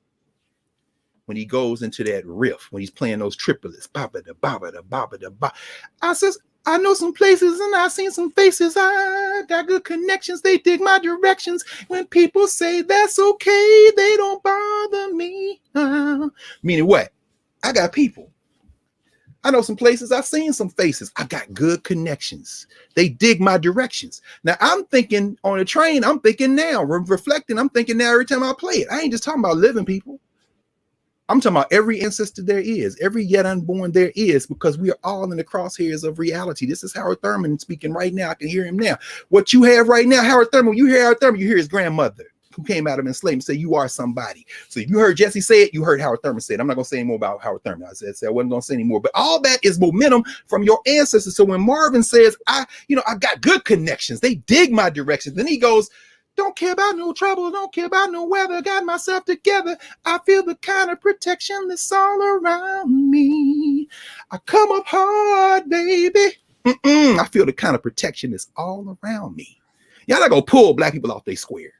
As long as we remember, we're not here alone. I come up hard. Yeah, that's for sure. But only 3 things in life that are for sure: taxes, death, and trouble. But what has the power to manage all that on that cross is the strength to know that this is a cycle. It's an eternal cycle. So Lil Nas X comes into our consciousness yet again. This young cat. His birthday's on the 9th of April. Stop it. Stop it. I promise. Are you serious? Serious. Lil Nas X shares with Paul Robeson the same birthday. So y'all think I know, look, Professor Hunter, I know they think that we planned this and that we rehearsed this and then. No rehearsal. No, there's no rehearsal because it's all in divine order. Some people don't believe that. Fine. Call it coincidence. Call it whatever you need to call it in your way of knowing, but understand that it has the power of blending into a narrative that helps us understand. And the ultimate purpose of study is to understand. Which is why even this week with my students, Howard students, I was having a very powerful conversation with them, and I just listened. I asked a question after, they open it up and they talk, and I listen. It's interesting because some of the students tried to come for me. Well, they tried to come for me. It's important to understand that all the distinctions in education have been flattened, so that people don't necessarily understand that when you've studied your whole life, you should probably listen to somebody when you're talking about a subject. And then if you disagree, you should probably think about why before you start, but hey, but see, that's not young people's point. That's not young people's place. That's for us. I mean, that's why we have narrative. That's why we have these Saturday sessions. That's why we have to help people begin to think and people who are already thinking have conversations about these things to help develop that. So they were, Thursday was April Fool's. So I said, news from Minneapolis. Derek Chauvin has confessed and pled guilty in his allocation. He says every cop like me should be locked up. Now hashtag it April Fool. And some people got mad. It's not a joke. It's not joking matter. I said, you're right. You're absolutely right. If you thought that was a joke, then you've missed the whole point of irony. And I understand. And how ironic is it that you would think that would be a joke? So I opened up class Thursday and they want to talk about it. We talked about it for a long time. But in that Tuesday, though, we had talked about Lil Nas X.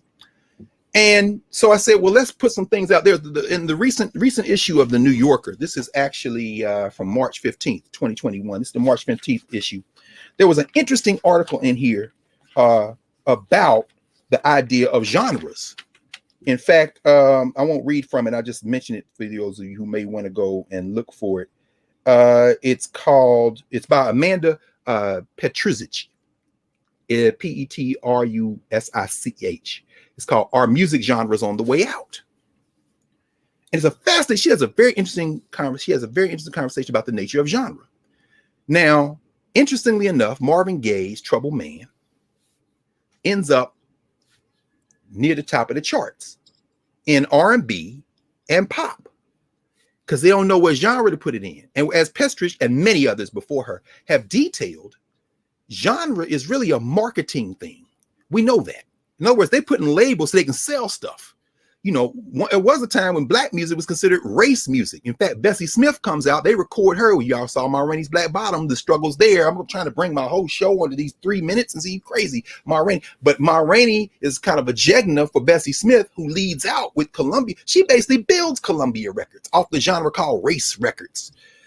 Right? I mean, you see Latifah's even movie. Before you can even read Bessie Smith and read what's written about her, read Angela Davis's excellent book that talks about them. But ultimately, genre then is a label. And then, of course, the whole thing fractures. It fractures again.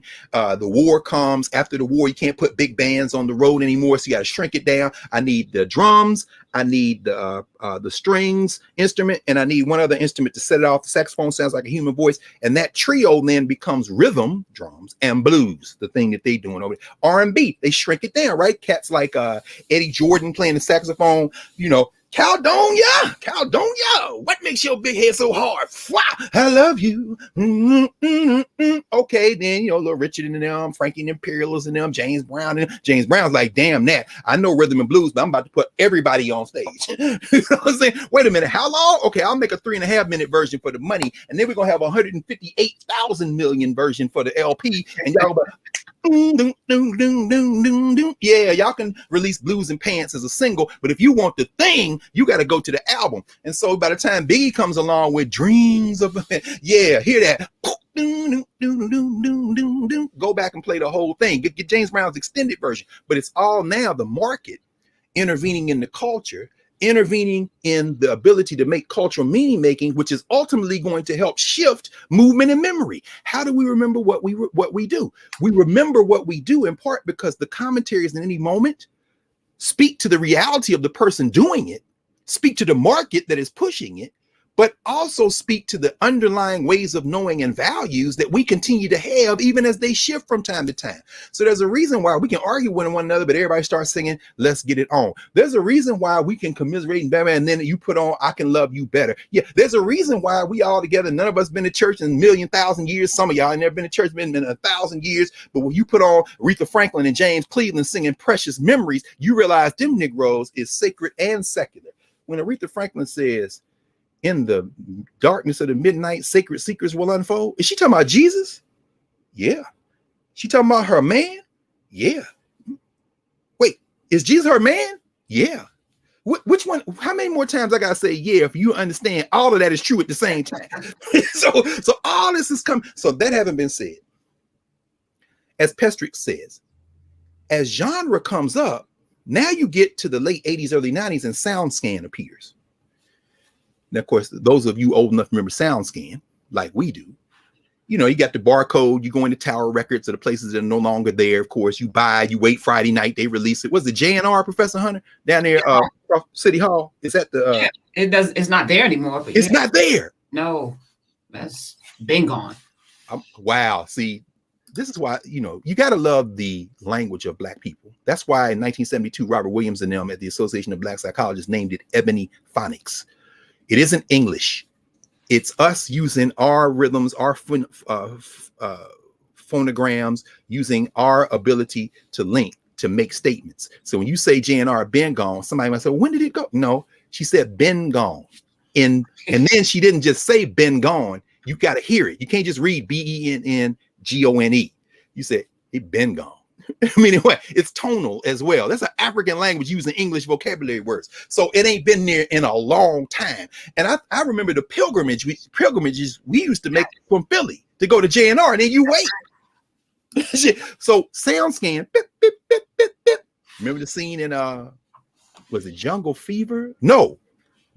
Ernest Dickerson shot this one. It was Wesley Snipes and you talking about Mo Better Blues. When he goes in and stacks up all the CDs to buy, and his card is declined. All this. Anyway, you're doing that by then it's CD. But what SoundScan reveals, the 3 genres that show up after the first SoundScans is the top 3: country music, hard rock, metal,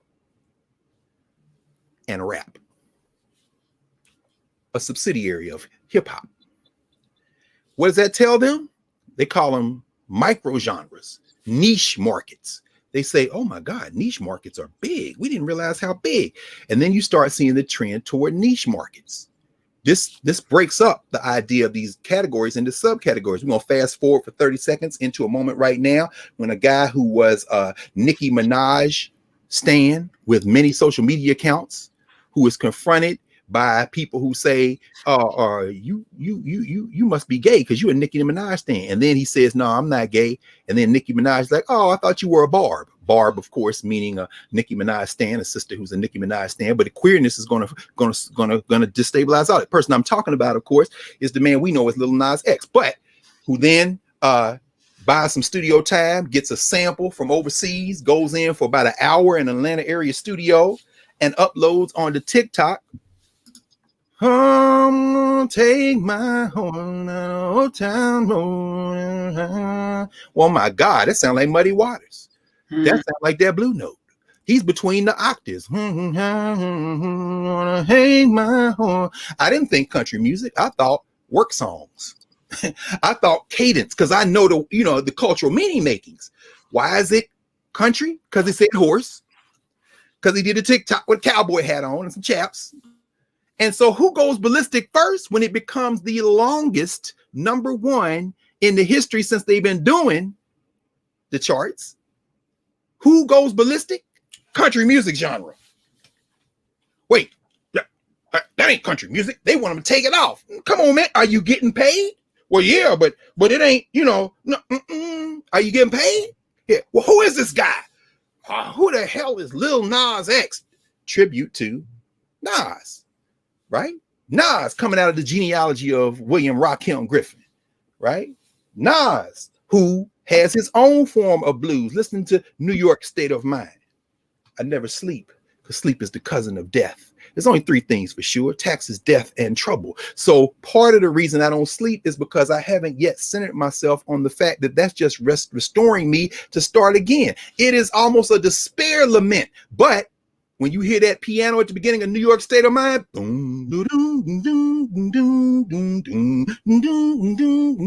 he's playing that blue note, which means he's got the delivery system. I'm listening. And then he starts with the right rhythm, and you come in and he say, you know what? That culture meaning making has picked up on something that we have been talking about all the way back. This is the existential reality of being Black in America, and you trying to resolve it. So now you got Lil Nas X, Montero Lamar Hill, named according to his own. Maybe he was trolling when he told the interviewer this, but he said, my parents named me for the Mitsubishi Montero. Damn. Movement and memory. I ain't mad because Sarah Palin, hell, she and her husband Todd named a baby Track. So for because they was at the tracks. I mean, but the point is that my name has meaning. It ain't the meaning you would depict necessarily. It ain't Oluwatosin. It's not Malcolm X, but I got the X on there too. In other words, I am genre defying. And what she writes in the New Yorker is it goes from genre to niche. And now the market has perfected it. Used to be they had to have A&R people. They had to have people come in and develop, right? I mean, Professor Hunter, you've interviewed more than either of us could count.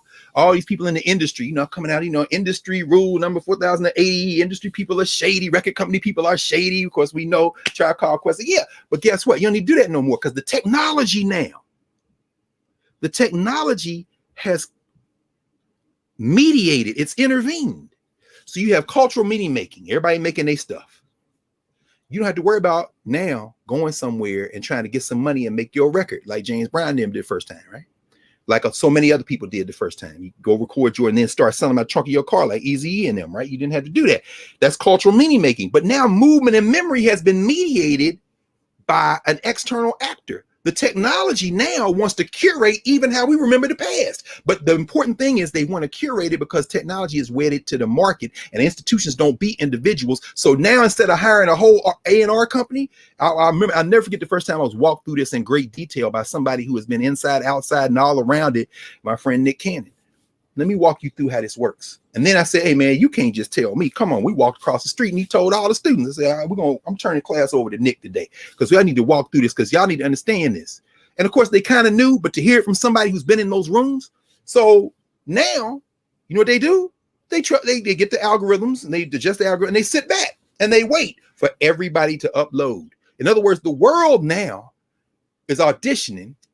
And so y'all looking at The Voice and things like that, American Idol. Yeah, that's just for people to make more money on advertising and stuff. The real thing is you sitting at your house coming up with something and then you upload it and they sit back and say, let me see the response. Damn, I got 50,000 clicks. Damn, I got 5 million clicks. We want to sign you to a deal. Lil Nas X then. has been interviewed. Now you don't even got no A&R people. Them people been fired. You don't need them because the market is setting institutional objectives or profit. And then us as individuals are curated for the market objectives, except we think it was our idea as the algorithms adjust.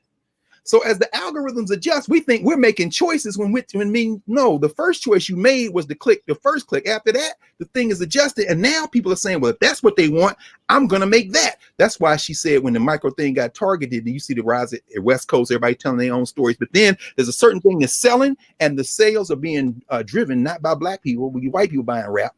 They want to be able to dress up, put their blackface on, go to their fraternity party Saturday night, and be gangster. So, when they dropped The Chronic in 1992, nothing but a G thing, I got all the gangster and none of the worry about getting shot. I love this. Some more. And as the more they buy, the more it's worth. And then the more people say, I got to go out and make music like that. So our movement and memory hasn't been displaced, but it's being submersed as cultural meaning making driven by outside algorithms and choices are beginning to shape the way we look. So here comes Montero. Montero's point of entry. Oh, by the way, she also says perhaps now even the concept of genre, maybe not anymore. Even brand, even niche, maybe not anymore. Maybe brand. Because what's really being sold is brand. And then she says, well, maybe not even brand. Because when you think about Spotify and how their algorithms curate, maybe it's vibe. Maybe it's just a feeling. Because you're not getting all the same songs, but there's something constant in how it makes you feel. So them people out there are depressed playing that Kurt Cobain style, right? Yeah, that's the blues without the feeling. I mean, it's got the feeling, but you had an anchor. See, the thing about the blues is this, right? Thank you, sis. The soul. The soul means that even though I'm feeling this way, I ain't gonna feel this way forever. So when you hear Sam Cooke, literally doesn't mean he's gonna commit suicide. I'm gonna lay my head on that, whatever the line is. He's my troubled mind, right? Because I mean, that's one I'm like, Sam Cooke is kind of, I much prefer Louis Armstrong, Yellow Dog Blues. I mean, anyway, that's W.C. Handy when Louis Armstrong is talking about the woman whose man has left her, and she's going out sending telegrams, and the telegrams keep coming back. Then one day a telegram comes back from Tennessee, and Louis said, here's what it said: "Dear Sue, your easy rider, hop this berg today on a southbound rattler." There's that blue note. Side door Pullman car, seen him here, and he was on the hall. Meaning her informants are now reporting back.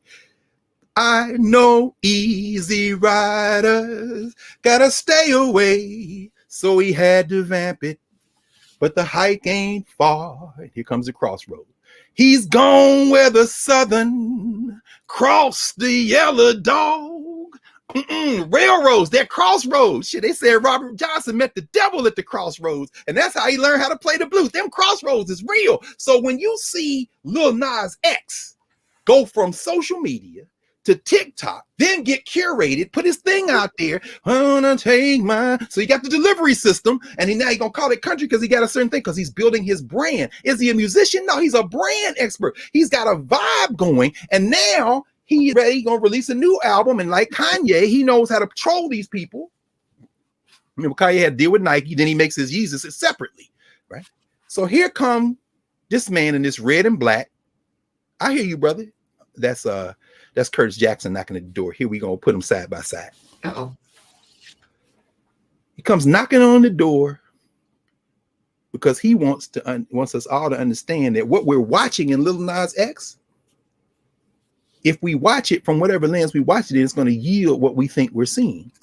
And I'm not saying what he says he's doing. I'm saying the way we can look at it if we apply long memory, that deep well we've been talking about all these classes. So if we look at our governance structure, who we are to each other, are we really? I asked the students this. I said, what is the major thing holding Black life together in America? Is it now just our common oppression? They said, well, maybe so, because the Black community is not a monolith. I say, y'all keep saying that, but I want y'all to understand the human community is not a monolith. Your family is not a monolith. You're not a monolith with yourself. So when you say the Black community is not a monolith, you're really not saying much. I think what you're trying to say is that we have the same range as everyone else. Yeah. I said, so is the only thing holding us together the fact that we face common oppression? maybe so. I said, well, if that's true, how come that blue note holds us together? How come these human relations hold us together? And how come every time we find an obstacle to that, we are fighting our way out of it? So he said, well, so we had a very interesting conversation about that. I said, so when we see our brother Montero Hill, I want to ask y'all a question about this because he's young. He grew up in the church. Billie Holiday was Catholic. Marvin Gaye grew up in the church. Gil Scott Heron, grandma made sure he went to church. They know the church. They know the movement and memory. They know the culture of meaning making. They know the ways of knowing. Except he, in terms of his sexuality, is overflowing the boundaries of the church. So people say, see, the black church is a sexist. Everybody pause. Because we all knew and know people whose sexuality doesn't fit the binaries of the West. And here's a bulletin to everyone. Nobody's sexuality in the world fits the binaries of the West. The West made that head trip up of binaries and is still wrestling with it. And our mistake is following behind them, trying to make sense of it. It doesn't work, y'all. Maybe go ahead. No, I mean, because we started this conversation, which is why you made me watch. You didn't make me watch Brother John, but dropped it in my spirit when we were talking about Howard Thurman. And, I asked the question about the Africans, because this is the largest Africana studies classroom in the world. Yes. When the Africans were brought here, we know that most of them were followers of Islam. Well, those who were in Islam or Christianity were in Islam. Yeah, but most of them were neither Muslim or Christian. But yes. Right. And they were honorers of ancestors, right? No question about it. So I asked this question because, people were obsessed, and there are people in the comments right now obsessed with this young boy's sexuality.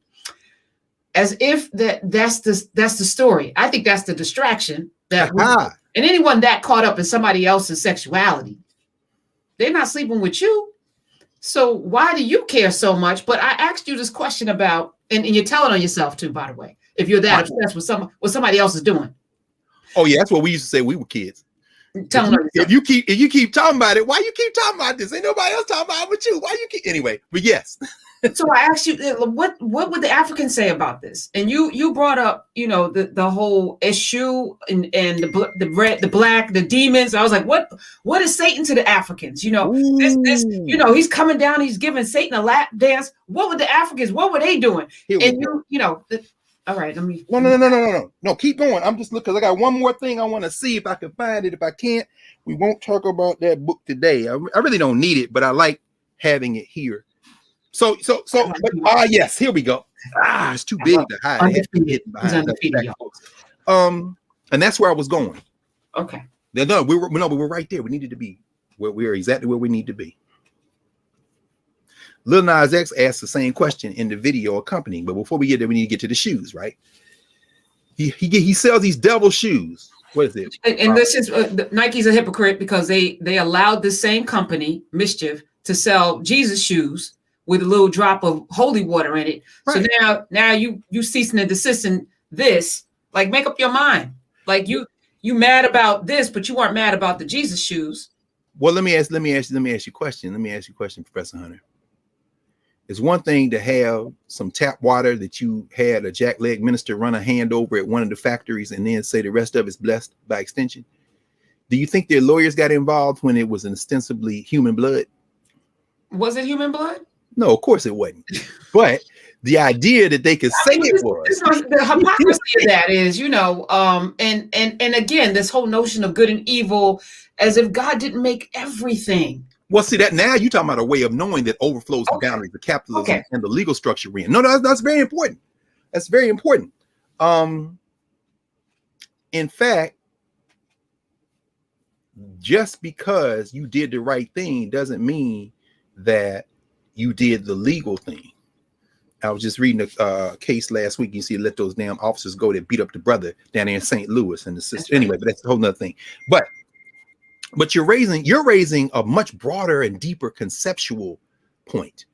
The law is not set up for that, not in the West. That's very important, that what you're raising. And so what Nas is doing is, Lil Nas X is in a long tradition of troubling those boundaries. Now, do you like what he's doing? Do you dislike what he's doing? That ain't the point. And this is where issue comes in this sense. But before I bring him in, let's deal with these shoes right quick, as you say. The Bible verse, and somebody could look it up. They were sold for what, $1,014 or $1,018. I thought they sold them for $666, and they sold. Okay, they made 666 copies. Oh, okay. I didn't know I didn't care enough to. Yeah. Did it scare you? It scared you. Might have been 1,000. I wasn't buying them, so I. Well, we got to figure. I know 666 is involved in 1018, but 1018 is a Bible verse. So he's definitely trolling. Lil Nas X is part of this contemporary moment when the market has shifted to be able to not capitalize, although capitalize means you invest in somebody to be able to do it, but they've been able to monetize branding. He's selling himself is what he's doing.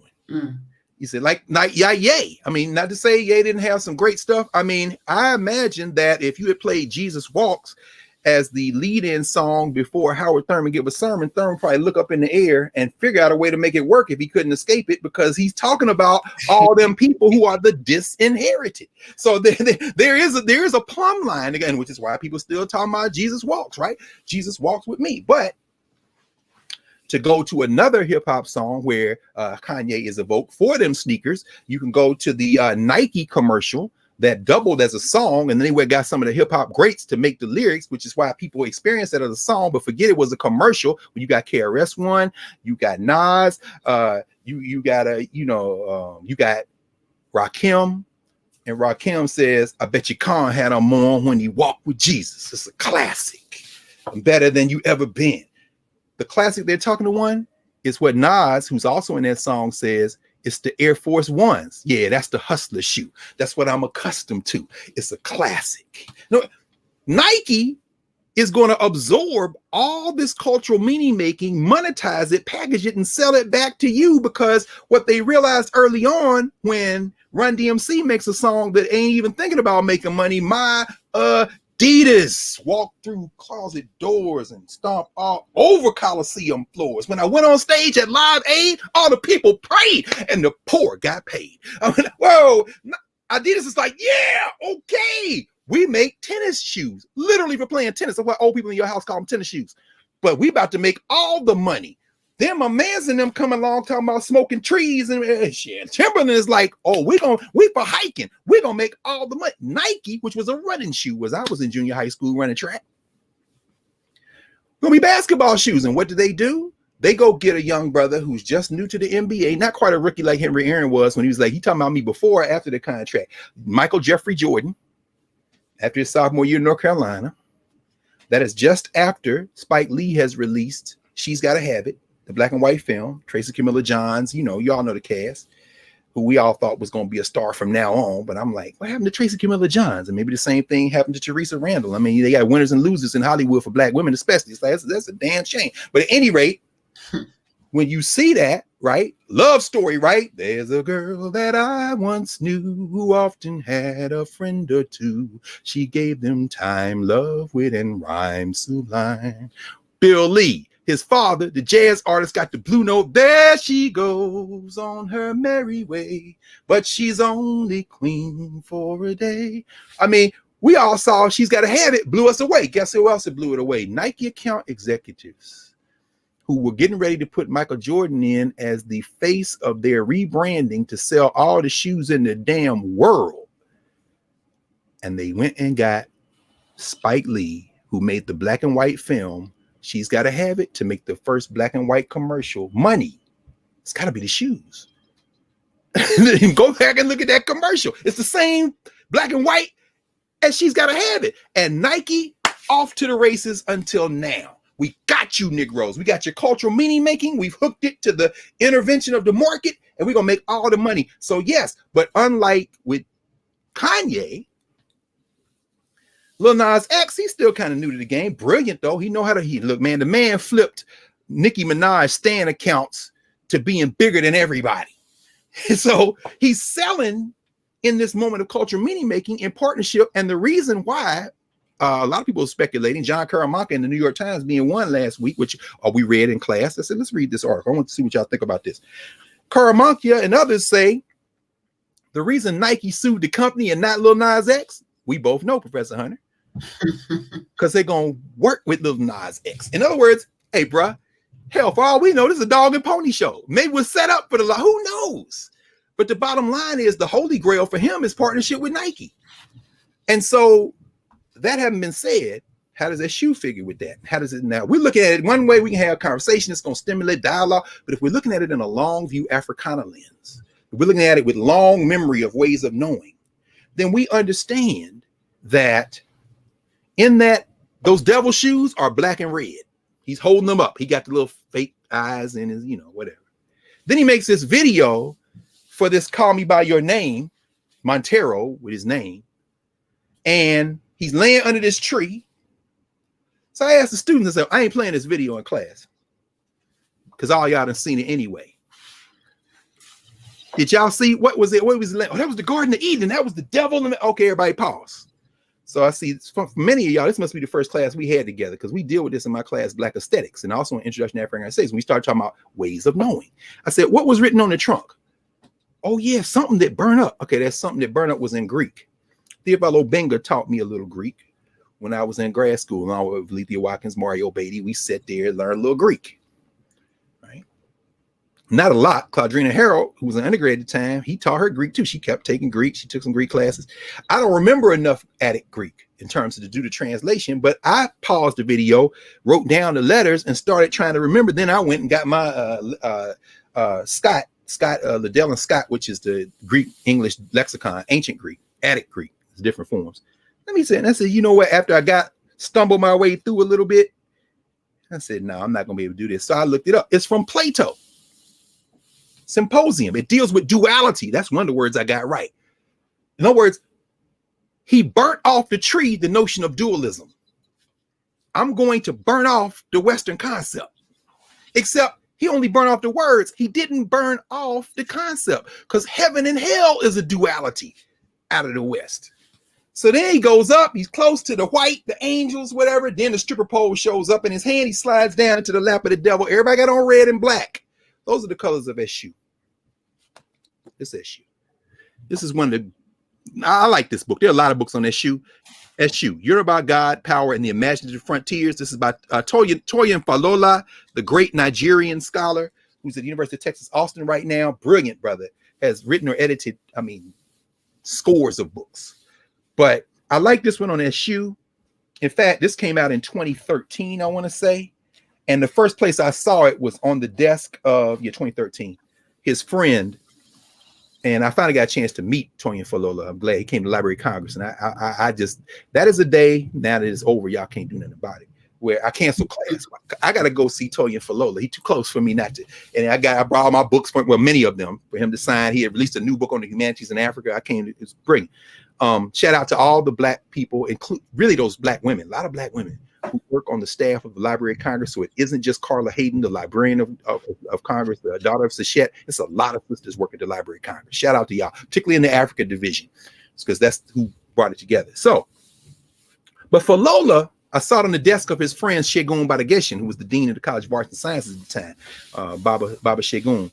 I was like, man, Falola got a new book. He's like, yeah. He sent this one to me. And I said, okay, now I got to go out and get it.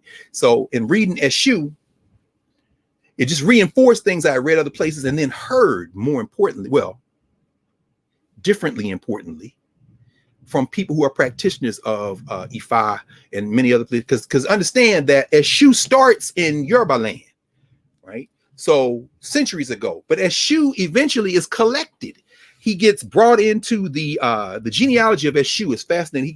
He gets brought in as the Fon in what is now Dahomey, begin to invade Yoruba land, and they're having these wars, whether it be going to the port at Ouida, going to Abomi, to get on the boat. People being forced onto these boats in this European slave trade that you're forcing Africans to create, and then the Africans are taking advantage of the situation to expand empires or to prevent themselves from going. It's very complicated.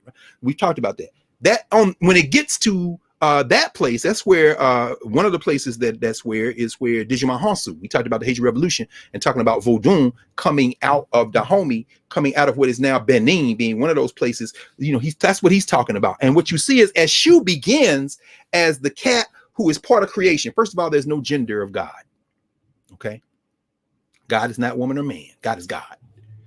God has female and male principles or female and male assignments, variations, depending on who is involved, because they're always looking at duality as forming a whole. So duality isn't about splitting. Duality is about different manifestations of a whole. You see it in the Egyptian. It is Amun, Amunet, Ka, Kaket, Ha, Ha, Het, what they call the uncreated ones, the 8 ones, then the 9, the Aeneid. You always have women and men, female and male. I won't say women and men because that's going to reduce it just to humanity. Women and men are social categorizations. Now, biologically, male, female, conceptually, duality. That's what you're really talking about. So out of everything that is created, Eshu comes out as like the thing, the spirit, the Orisha for the Yoruba people. Eventually, when he gets to Haiti and Vodun, the Loa, he comes as the possessor of life force, the Ashe. And he is represented. You see him as very small. In other words, in fact, there's a very good. In fact, let me just read a description of Eshu. This is from a book called Eshu, the Divine Trickster. It's really a collection of essays, but I like it because it's got a lot of pictures in it. You know, the picture books are important. But here's a description, I think, to give you a notion of Eshu. This African concept and way of knowing that exists as one of a universe of names and modalities to basically be, like Howard Thurman might say, a handle for human beings looking and experiencing reality to reduce realities to something they can move around so that their minds can get around it. Eshu. Eshu is the divine messenger between God and humanity. Eshu sits at the crossroad. Ooh, at the crossroad, on the cross.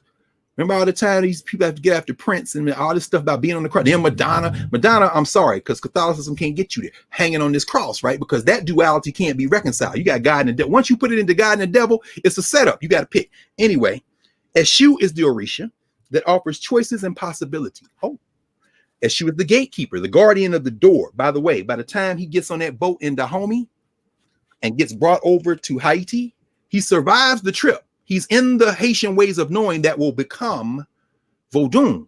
But what doesn't survive the trip in the same way are the people who know the playbook. So the playbooks of the Yoruba, and there's very complex, different Yoruba, different places. Ile Ife, you got different places, right? Those priests don't get caught up in the trade and stay together when they're in what is now Abomi, or the phone people come get them. And then as it survives the boat, they don't get placed together in Haiti. But what continues is the practices. So what you see then is a new group of thinkers who are going to make up the rules. Eshu starts as the gatekeeper, guarding the door, safeguards the principles of free will, the keeper of the Ashe, the life force, the power to make things happen, all kind of brilliant stories about how he manifests that. He is called the divine trickster that lures man's emotions into creating variety, which makes life spicy. Why is that important? Eshu at the crossroads lives at the crossroads. He's usually, sometimes you see him, like if you're going, I ain't telling no secrets, everybody knows what it was. You're going to a Botanica and you see the thing look like a little coconut and it's got 2 little cowrie eyes and a little mouth. That's Eshu. Sometimes you come to somebody's house, you see it sitting there. Eshu is the protector, because Eshu is the only one. And he changed his names. Eligbara.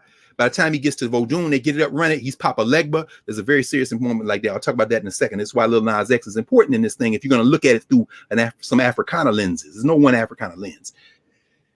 He is at the crossroads. You can't stay at the crossroads. You ain't got to wait like that. You got to make a choice. Just like everybody had to choose. I was 12 years old. So was Howard Thurman. When he joined the church, you got to join your own free will. In other words, but free will, how do you know what choice to make? That's going to depend on where you were brought up, how you were brought up, what you've experienced. All that's going to come to bear. And so at this moment that we're in, you have to make a choice, but you can't stay at the crossroads. When you come to a crossroads in your life, you have to make a choice. So he goes on and says, Eshu brings out the fool in man. Eshu brings out the symbolic child in man. Eshu's mischief serves to wake a person up and teach them a lesson. Eshu represents the balance of nature, day and night, white and black, construction and deconstruction. He's an old man and a child, the absolute balancer of nature. He has a voracious appetite. He has a constant drive and is always ready. By always ready, they mean you often see his iconography, you'll see an erect penis, because he is seen as this kind of possessor of the life force. So that life force represented in the male dimension is the penis, right? You often see it in the female as water, whether it be Oshun. I mean, we talked about Beyonce. I'll go back on the narrative side and see when we had the whole conversation about Beyonce and Black is King, and before that, all her other work in there. Eshu counterbalances aspects of our reality. Eshu is the patron of the underworld and their way of survival. By underworld, they don't mean the hell. So what they're saying is, by the time he gets to Haiti and it gets remixed again and they start making up rules, he loses the erect penis force and they make him into an old man, Papa Legba. Papa Legba, though, guardian of the crossroads, the graveyard, I'm standing between life and death. And you got to pick. So it's very important to think, and his colors again, red and black. And there's stories behind red and black. So I'm looking at Lil Nas X sliding down that black stripper pole into the devil's lap. I'm saying most people are not going to see this. They're going to think now we got to get into another fight about Christianity. Okay. You could do it that way. Or you could think about the idea that if you're really thinking about this, if you want to talk about his sexuality and the challenges he had growing up and him trying to express himself and be at one with himself, like my students were saying, I said, I get it all. I said, well, why do you need the word queer? Well, I mean, queerness is a label that allows us. I say, yeah, I do understand why, and I understand the aspiration to it, and I even understand the logic behind it. But if you expand your vocabulary, do what people tell young people all the time, use your words. Oh, you don't have the words yet. Let's go back, as Oyewonke, Oyewumi, and so many others would do, to concepts that don't require gender binaries. If you can do that, we can then look at what else he's trying to communicate without getting caught up on this male-female binary that we've had. And I'm not saying, pros or cons. However, I'm saying we got other language. Just use some more words. And in thinking about, for example, in Dahomey, for example, you see him as a patron of Badu. Badu is seen as the female dimension of Ifa, who is seen as like the one who resolves conflict through divination, through understanding, through thinking through things, through narratives. Eshu is seen as the other side. He is the one that encourages what we might call chaos, because you got to pick. You can't stay here with me. I'm here, I know what's going on. I see it all. You don't know what you gonna do. What you gonna do? What you gonna do? What you gonna do? What you gonna do? Huh? Hey, I'm gonna take my horse down Old Town Road. What you gonna do? What you gonna call me by your name? I mean, what you gonna now? Everybody picking. They see that. Oh, I gotta pick. And you go to the thing that's in you. That's what the Yoruba might call Iwa. But it gets the phone to the homie. Badu is the female representation of Iwa. And in one of the stories that they tell, Eshu wakes her up every morning, going up into heaven, what we would call heaven, wakes her up, but then he stays there until he has sex with her, because this is the erect penis issue. Eventually, she gets tired of that. And she says, this dude got to stop. So she brings him up for judgment, accuses him of what we might call rape. I didn't want this. Now I want y'all to pause here and think about this. Meaning what? Nobody in existence escapes judgment. This is what serious African principle. Meaning what? Even the Orisha got courts of law. And so what they say is, yeah, you did it. So here's your punishment. You're not going to lose your sex drive. You just will never be satisfied. So Eshu can never be satisfied.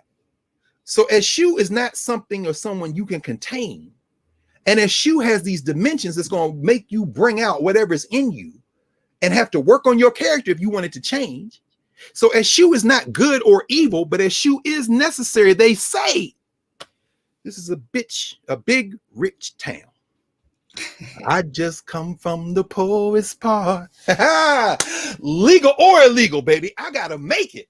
I never took a straight path nowhere. So when you see Curtis Jackson, he's not good or evil. He's necessary, though. You gotta make a choice. You gotta make a choice, Ghost. You gotta make a choice, Tyreek. And every choice you make, it's not gonna be about him. It's gonna be about your character. You understand? Because at the end, the thing that Eshu has is the Ashe, or maybe we call it now, I don't know, power. But the point is that you're gonna have to choose at the crossroads. So when Lil Nas X, yeah, he a troll. We would call him a troll now. And I say, no, use your words. Use your words. Let's say SU. Because see, by saying SU and then saying, well, that part ain't SU, or that part is SU, because what does he do? Slide down a strip pole, gives a lap dance to the devil, then kills him. Oh, so is he a good guy or a bad guy? He's SU. What do you think about your life after watching that? That's the power of, see, and I'll stop there now because many of y'all sign up for narrative. See, Professor Hunter, wouldn't it be nice to get many of these people who are practitioners of Africana ways of knowing, whether they be Candomblé or Santeria or the various forms of Orisha, to come into narrative, create a group, and do a whole thing, and then we produce. Now, y'all want to do with Lil Nas X? Now we're going to tell you how we narrate this, and don't even get in these arguments these people getting in. Yeah, I mean, because I think the setup is for us to stay in conflict. That is exactly right. Over things that, if it's not your proclivity, why do you care? So, you know, is the goal for everybody to walk in lockstep? Does that make us weak or strong? Like, I feel like we're at a point where we can't toss anybody to the side. No. We need all hands on deck, just as humanity, because everybody's bringing something to this stew. So I'm grateful. I asked you a question about sin this week, you know, and because many of us, as we hit into this Easter holiday, this made up holiday. All holidays are made up. So. Yes, we've had many discussions about that. Yes, we have. We head into this high holy weekend. You know, the notion of sin, heaven and hell, and the ways that we stay out of hell, and the thing that, you know, you said something interesting. We were talking yesterday about how when our ancestors came here, we could get with the whole cross thing, as you brought up, but then the heaven and hell thing we couldn't get with. No. But then they stole our children. Right. You said they snatched our children. You also said people wearing crosses around their necks. Because that's Jesse Jackson. I stopped wearing it. You said, why not? Well, of course, and many people here know that. I mean, Jesse Jackson wrote about that in a book he co-wrote with Jesse Jackson Jr., Jesse Jackson Sr. He said that was the instrument of death penalty, giving somebody the death penalty when Jesus was around. So you should probably have an electric chair around your neck.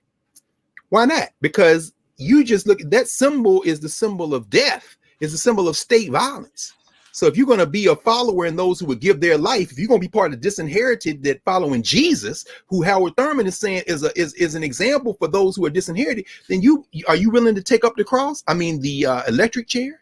And what you said about sin, I'll say this very quick. This is not even 60 seconds. Paget Henry, the first time I read about this and thought about it was Paget Henry, who was an Afro-Caribbean philosopher, many years at Brown University. He wrote a chapter in Lewis Gordon's book, Existence in Black. Lou Gordon edited that book. And he talks about the idea that, you know, he thinks, you know, when these Africans come over here, these from all these different places, thousands of languages, different parts of the second largest continent in the world, they get stuffed into this enslavement. But their ways of knowing don't make these binaries. No matter how different they are from each other, there are some commonalities. And one of them is the idea that you burn forever in a place, that you cease to exist. There's no cycle. No, it's either this or that. And if you don't say, mother, may I, you going to hell. What is hell? Man, get out of here with that. Y'all crazy. But the children don't know. And if you can get the children away and then their children, then we come up where we are today. Where are we today? We still don't recognize those binaries completely because the echo is still there in various ways. But we have bought into enough to do, as Paget Henry says, once you believe that, you come running and you say, what must I do to be saved? And so it is that binary in this faith tradition where God has been removed from a connection to you that says even God got to go on trial. No, God can't. God is God. Well, what's between God and me? Grace. You couldn't do nothing about it. Oh, nah. Because even black people in their songs don't. I told Jesus it'd be all right if he changed my name. You told Jesus? Yeah, because me and Jesus got a different kind of relationship. And they don't even deal with the binary. Jesus is a mother to the motherless. Well, how is he a mother? That's that echo of Africa in my ear somewhere. I'm not sure. But what must I do to be saved, Massa? Okay, Massa's white Jesus. So they flipped that. And I don't have any problem with white Jesus for white people, if you want to believe that. But as Henry Neal Turner said in the late 19th century, when he wrote his famous God is a Negro, he said, I believe God is the color of the grass, the sky, the water, all that. But if God must have a human form, then God is a Negro. only a slave would make the picture of your God a picture of the master. That don't make no damn sense. So it makes sense for them. Why would you do that? So the running to be saved was a matter of control, Christian control. And most of us weren't Christians anyway. And I would argue that most of us still aren't Christians or Muslims in the strict sense, because Africana Islam and Africana Christianity still has enough of its cultural ways of knowing to make it distinct, whether it be the Muslims in West Africa or New York City, or whether it be the Christians all over the South or in the Holiness and Pentecostal church. There's still this notion of spirituality that informs it. But sin is the most powerful legacy of Euro-Christianity, because sin, in many ways, to quote finally the great Janet Jackson, is a story about control. So anyway, thank you so much. All right, and I don't even want to add to it.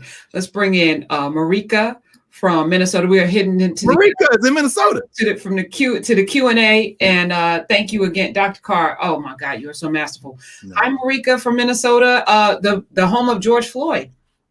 He lived in Minnesota for a while, but he is not from Minnesota. Yes. Right. North Carolina, by Texas, by the way. I know you up there with my good friend from Rochester, who Dr. Professor Hunter has been bringing in for some commentary, Angie Porter, who was a lawyer there. So, oh yeah, how you doing, sis? What's going on? We're doing okay here. I want to say I'm doing better, but we're in the middle of a pandemic, as you call the plague. And the trial is real and happening in our everyday lives. So it's a lot. We're with y'all, though. I mean, please know that. And we so anyway, I don't want to interrupt. Please go right ahead. Let's have a conversation. What's going on? So we have been doing a lot of work about thinking about Black futures here in the Twin Cities. And one of the challenges we've come up against is the Black imagination. And so we asked this question. And we had a group get together for a Black think tank. We're all in education. We've been working on the school to prison pipeline. And we said, what does education look like in the future if you eliminate and remove the isms and the oppression and all these other pieces? Let us imagine for ourselves what future education looks like. And my challenge was, folks were still responding to the isms. Oh, we need to get some teachers of color. Oh, we need to have smaller class sizes. We need to have more money in the institutions. And so I want to provoke us as a community to start that imagining, that seeding, that rooting, and that building. But I want to ask you, what does our future look like in your imagination? And if you want to get as specific too, because I know you have a heart for education, what does it look like for the future of education for us, our children in the community? 50 years from now. 50 years from now. If we're here, right? Let me say very quickly, based on where you are, Marika, I'll use an example from right there in the Twin Cities. Umbra Theater, where was it Black Bart from the Bad Hills, but August Wilson lived out there. Of course, he was out there with y'all for a minute. August Wilson, Frederick Cottrell, didn't finish high school, went to the library, read books, taught himself, and hung out in the Hill District of Pittsburgh and listened to elders, listened to children, listened to voices. And one of his talents was listening to the rhythms of our people and educating himself. He was a constant reader and a voracious reader and studier, but he didn't finish formal education. And when he came out to Minnesota, it was really kind of in the echo of, and I say continuation of, I don't think the Black arts movement ever stopped. But the commitment of Umbra was to tell our stories.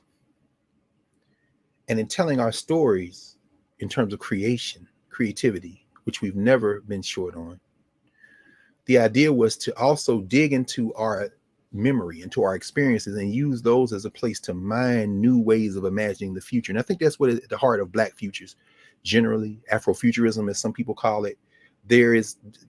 We can't lose sight of the fact that it must be deeply and firmly grounded in our expanded sense of memory, our memory of where we have been. And I don't mean since the boats pulled up, obviously. I mean since the beginning of humanity.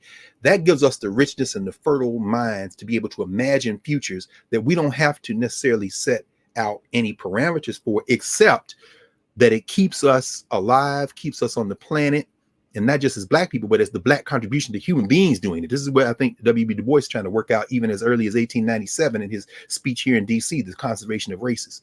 This is why it's important for cultures to replicate themselves. And anyway, I don't get too abstract on it. So it says, starting with that. Now, what does it look like? For me, it has looked in the 30 years now, a little over 30 years, actually. I taught my first college class at 25, so I guess it's 30 years at Ohio State. It has looked like perpetual failure and successes. The failures have been structural. So the conversations you all are having and the responses, smaller class size, more Black teachers, those are to be expected when our imaginations have been robbed of the momentum of our memory.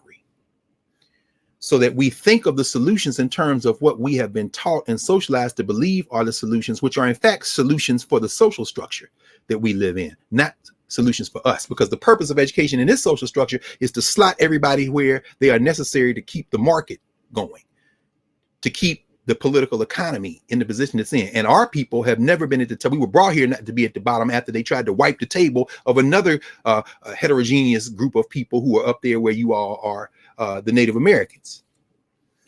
So it's difficult for us to have an imagination as long as our memory is tethered to people for whom we didn't exist until we were brought into something as subhuman. We're never going to be able to imagine as long as that is. And in fact, that's why I don't use the term Black excellence. I mean, I hear my young people, here are our young people, you know, oh, Black excellence, we're Black excellence. I'm like, nah. As a man from up there, Prince Rogers Nelson would say, you know, we don't care what Albert Einstein did. rather know how to build a pyramid. When you go look at his, oh my God, there's the bridge we're going to walk across to help answer that question, at least as far as I'm concerned, Marika. Go to the Bamboozled soundtrack, Spike Lee's Bamboozled. On that soundtrack, may even be the second song after Stevie Wonder in a collaboration with Imhotep. Gary Bird has one on there, which is brilliant. Misrepresented People. He begins that. Prince has one called Radical Man 2045. He said, where will we be in 2045? And then he says, you know what's going to stop it? I won't repeat the N word, but he said the N word. Then he goes on, he said, yeah, some of you ends wear suits and ties and run corporations. And then, in fact, he's got a little hip hop rapping and he says, schooled in the art of digital games. When the war broke out, they called your name. Everyone of color put on the front line. Genocide Avenue 2009. But of course, this is before either 29. But the whole idea is, and now, of course, drone strikes, everything. People sitting in Virginia killing people in Yemen because they've been playing video games. So people say, well, education, we need to learn how to code and we need to rate computer programs.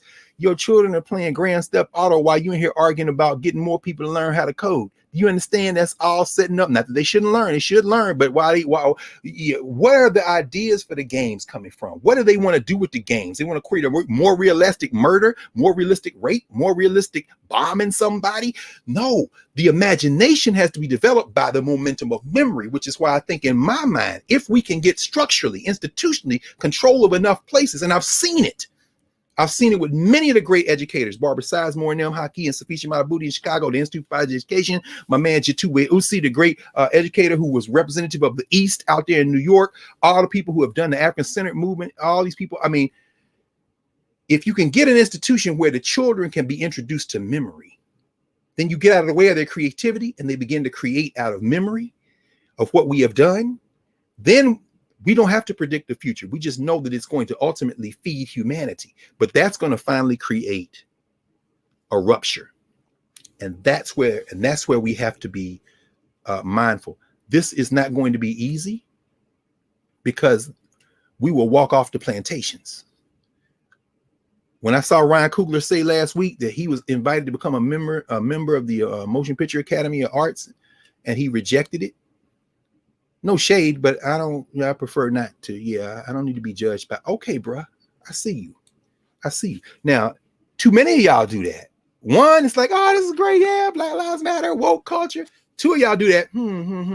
3, 4, 5. Oh, hell no. Okay, at this point, we need to start stripping these budgets. Because as long as it's one of y'all, if you get too far afield, we can, and then we'll just wait a generation. And without the momentum of memory, y'all think Sidney Poitier was just a sellout. So yeah, Marika, please give me some feedback on that. Or think about it. Yeah. What are y'all doing? Yeah. Well, I also wanted to just, I work in education broadly. I figured you were an educator. Yeah.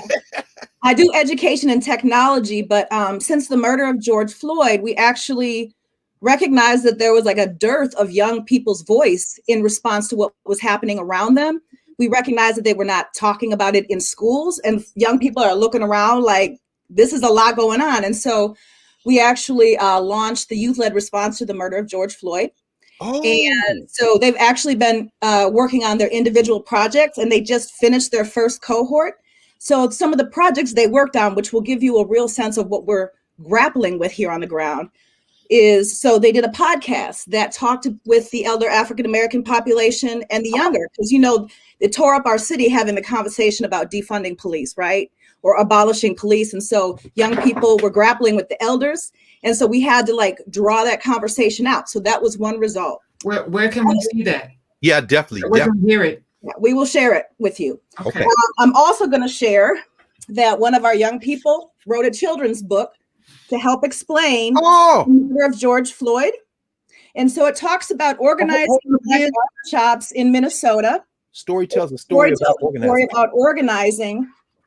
And so she wrote this book to help explain in schools what was going around with with children in schools. And so she wrote this book talking about George Floyd. Another thing that they worked on is our young people are building out a website on Black Film and Lit. So K-narrative is everything to us right now. Yeah. So they are looking at the state standards, connecting their Black lit film, and then connecting their teachers with it, and working and pushing on ethnic studies at a very aggressive level. And then we had a youth roundtable forum to talk about school climate during the pandemic and George Floyd, and gave folks voice where adults could be in the space, but they needed to sit back while the young people were talking. And so we continue to build out on these projects with young people, because again, you see a lot of familiar faces in the media, but it's not. We work with young people from 14 to 24 because we model it after the civil rights movement, meaning that they needed to interact with each other as they're struggling through. That's right. Their justice projects. Well, I wrote my Freedom School drawing. That's what we did. Yeah, that's exactly right. Yes. So help me with a couple of questions as very quick, and then I know we got to move. So intergenerational. Mm-hmm. I heard this from a First Nations friend a few weeks ago. I was on a conversation, and before she spoke, we will always say, man, I asked permission from the elders to continue. She asked forgiveness. She said, please forgive me, all the elders who are here, for speaking at this moment. Which, of course, recognizing age and experience. How do y'all balance in this intergenerational conversation, centering young voices at the same time that you are clearly drawing on the wisdom and experience of those who have lived longer? How's that? Because that intergenerational thing is necessary. We use a restorative process. We use and so we have our rituals that we bring into that process. And so our young people are trained to, even though this is a youth-led space, mm-hmm. we still get permission to lead the space.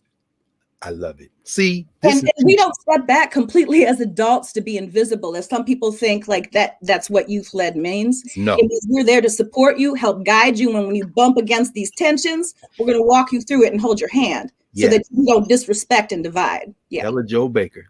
Marika, listen, make sure we got your information. I seen that. Yeah, no, I definitely get it. And then she's repping the global majority. I see that. Look at her. I'd like to continue this conversation about education on K-narrative. I set out my profile. Yes. I just really quickly. The K is silent like knowledge. The K is silent. So it's just narrative. We are remixing. I love it. So I have my bookshelf behind me. I wanted to be able to reach behind it while I was there's Ruha Benjamin. Yeah.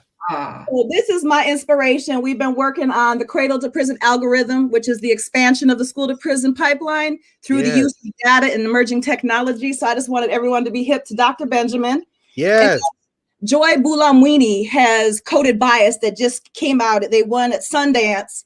And that was where they didn't recognize blackface with facial recognition technology. So it's her story. Wait, and this is a documentary. It's a documentary called Coded. I haven't seen it yet. You say has it been released for distribution yet, or it just came? Actually just came out on Netflix. And my organization is actually going to be hosting a viewing with the director in May and bringing some of the people in to have a conversation around it. So I'd love to know about that.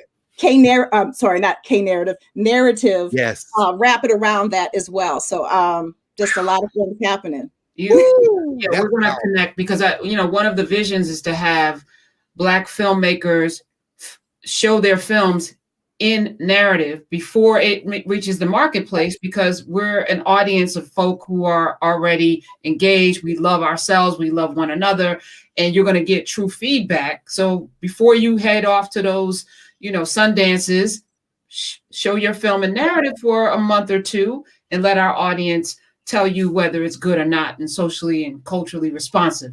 So, and I just want to say thank you, Professor Hunter, because we were interacting on Twitter and you sent me back into my books and I went back and read both of Octavia Butler's Talent and the Sower, Parable of the Talent. We're planning to do a whole book club, live book club discussion with Tanana Reeve. There's so much, Dr. Carr and I were having this conversation because we had to, we usually don't connect during the week, but now that we're doing these, you should know little vignettes of different people like Anna Hegeman and Essie Robeson. And we just did Howard Thurman. We're putting these pieces together. Yes. And we're having these conversations about what it looks like. And what I said to him was, like, 100 years after we're gone and maybe generations after we're gone, the work we're doing now should resonate, should be still important. Right. It should still, be the drumbeat. And so, but we got to lay those bricks. Now is the time. So we need all hands on deck, Marika. We're going to. I don't think you understand the power that narrative had on our young people that are working on their platform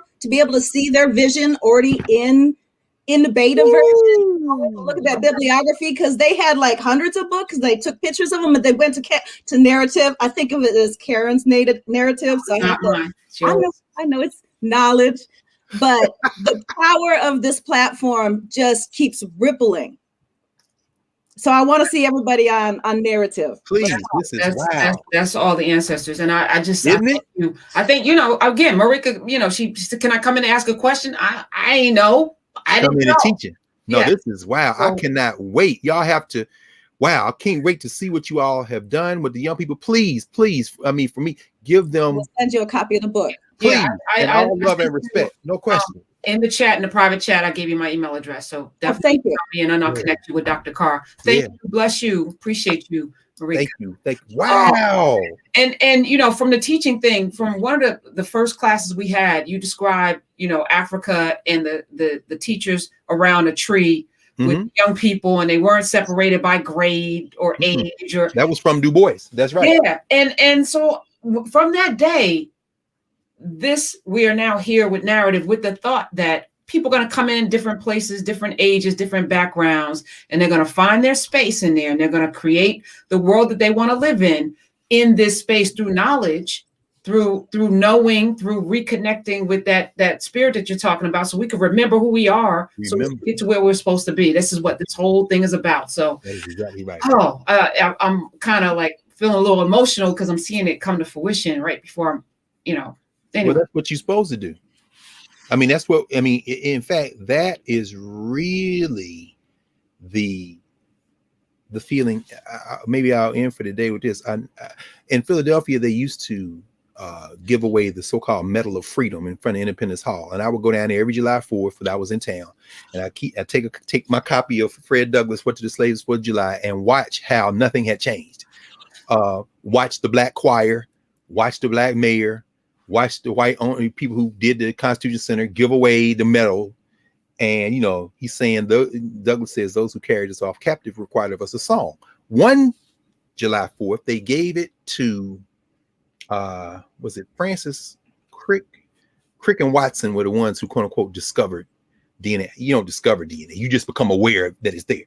Anyway, he got up to accept, and he said, you know, I feel very fortunate to be here at the so-called Cradle of Liberty. He don't say so-called, I'm saying so-called Cradle of Liberty, Thomas Jefferson. You know, he says, because what biologists know, what life scientists know, is that when you exercise, it is painful at first. It is difficult, but ultimately, when you run, when you exercise, your body will release endorphins and you feel better. That's what they call runner's high. He said, that's because your body is telling you, I know this is hard right now, but keep doing this because that means we get to be here in this form.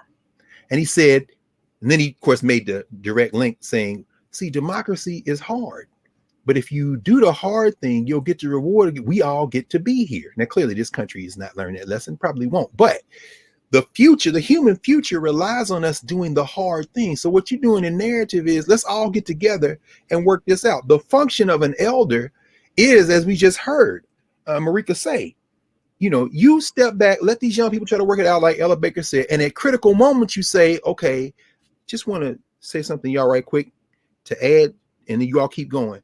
This is what happened the last time we did what y'all just said. Now, maybe it's useful information, maybe it's not, but I just wanted to interject it. Now I'm gonna step back. So, you know, Ella Baker is like, I'm not leading y'all, but you're the elder, you're Fundi. And the reason they loved her so much, call her Fundi, well, Fundi for teacher.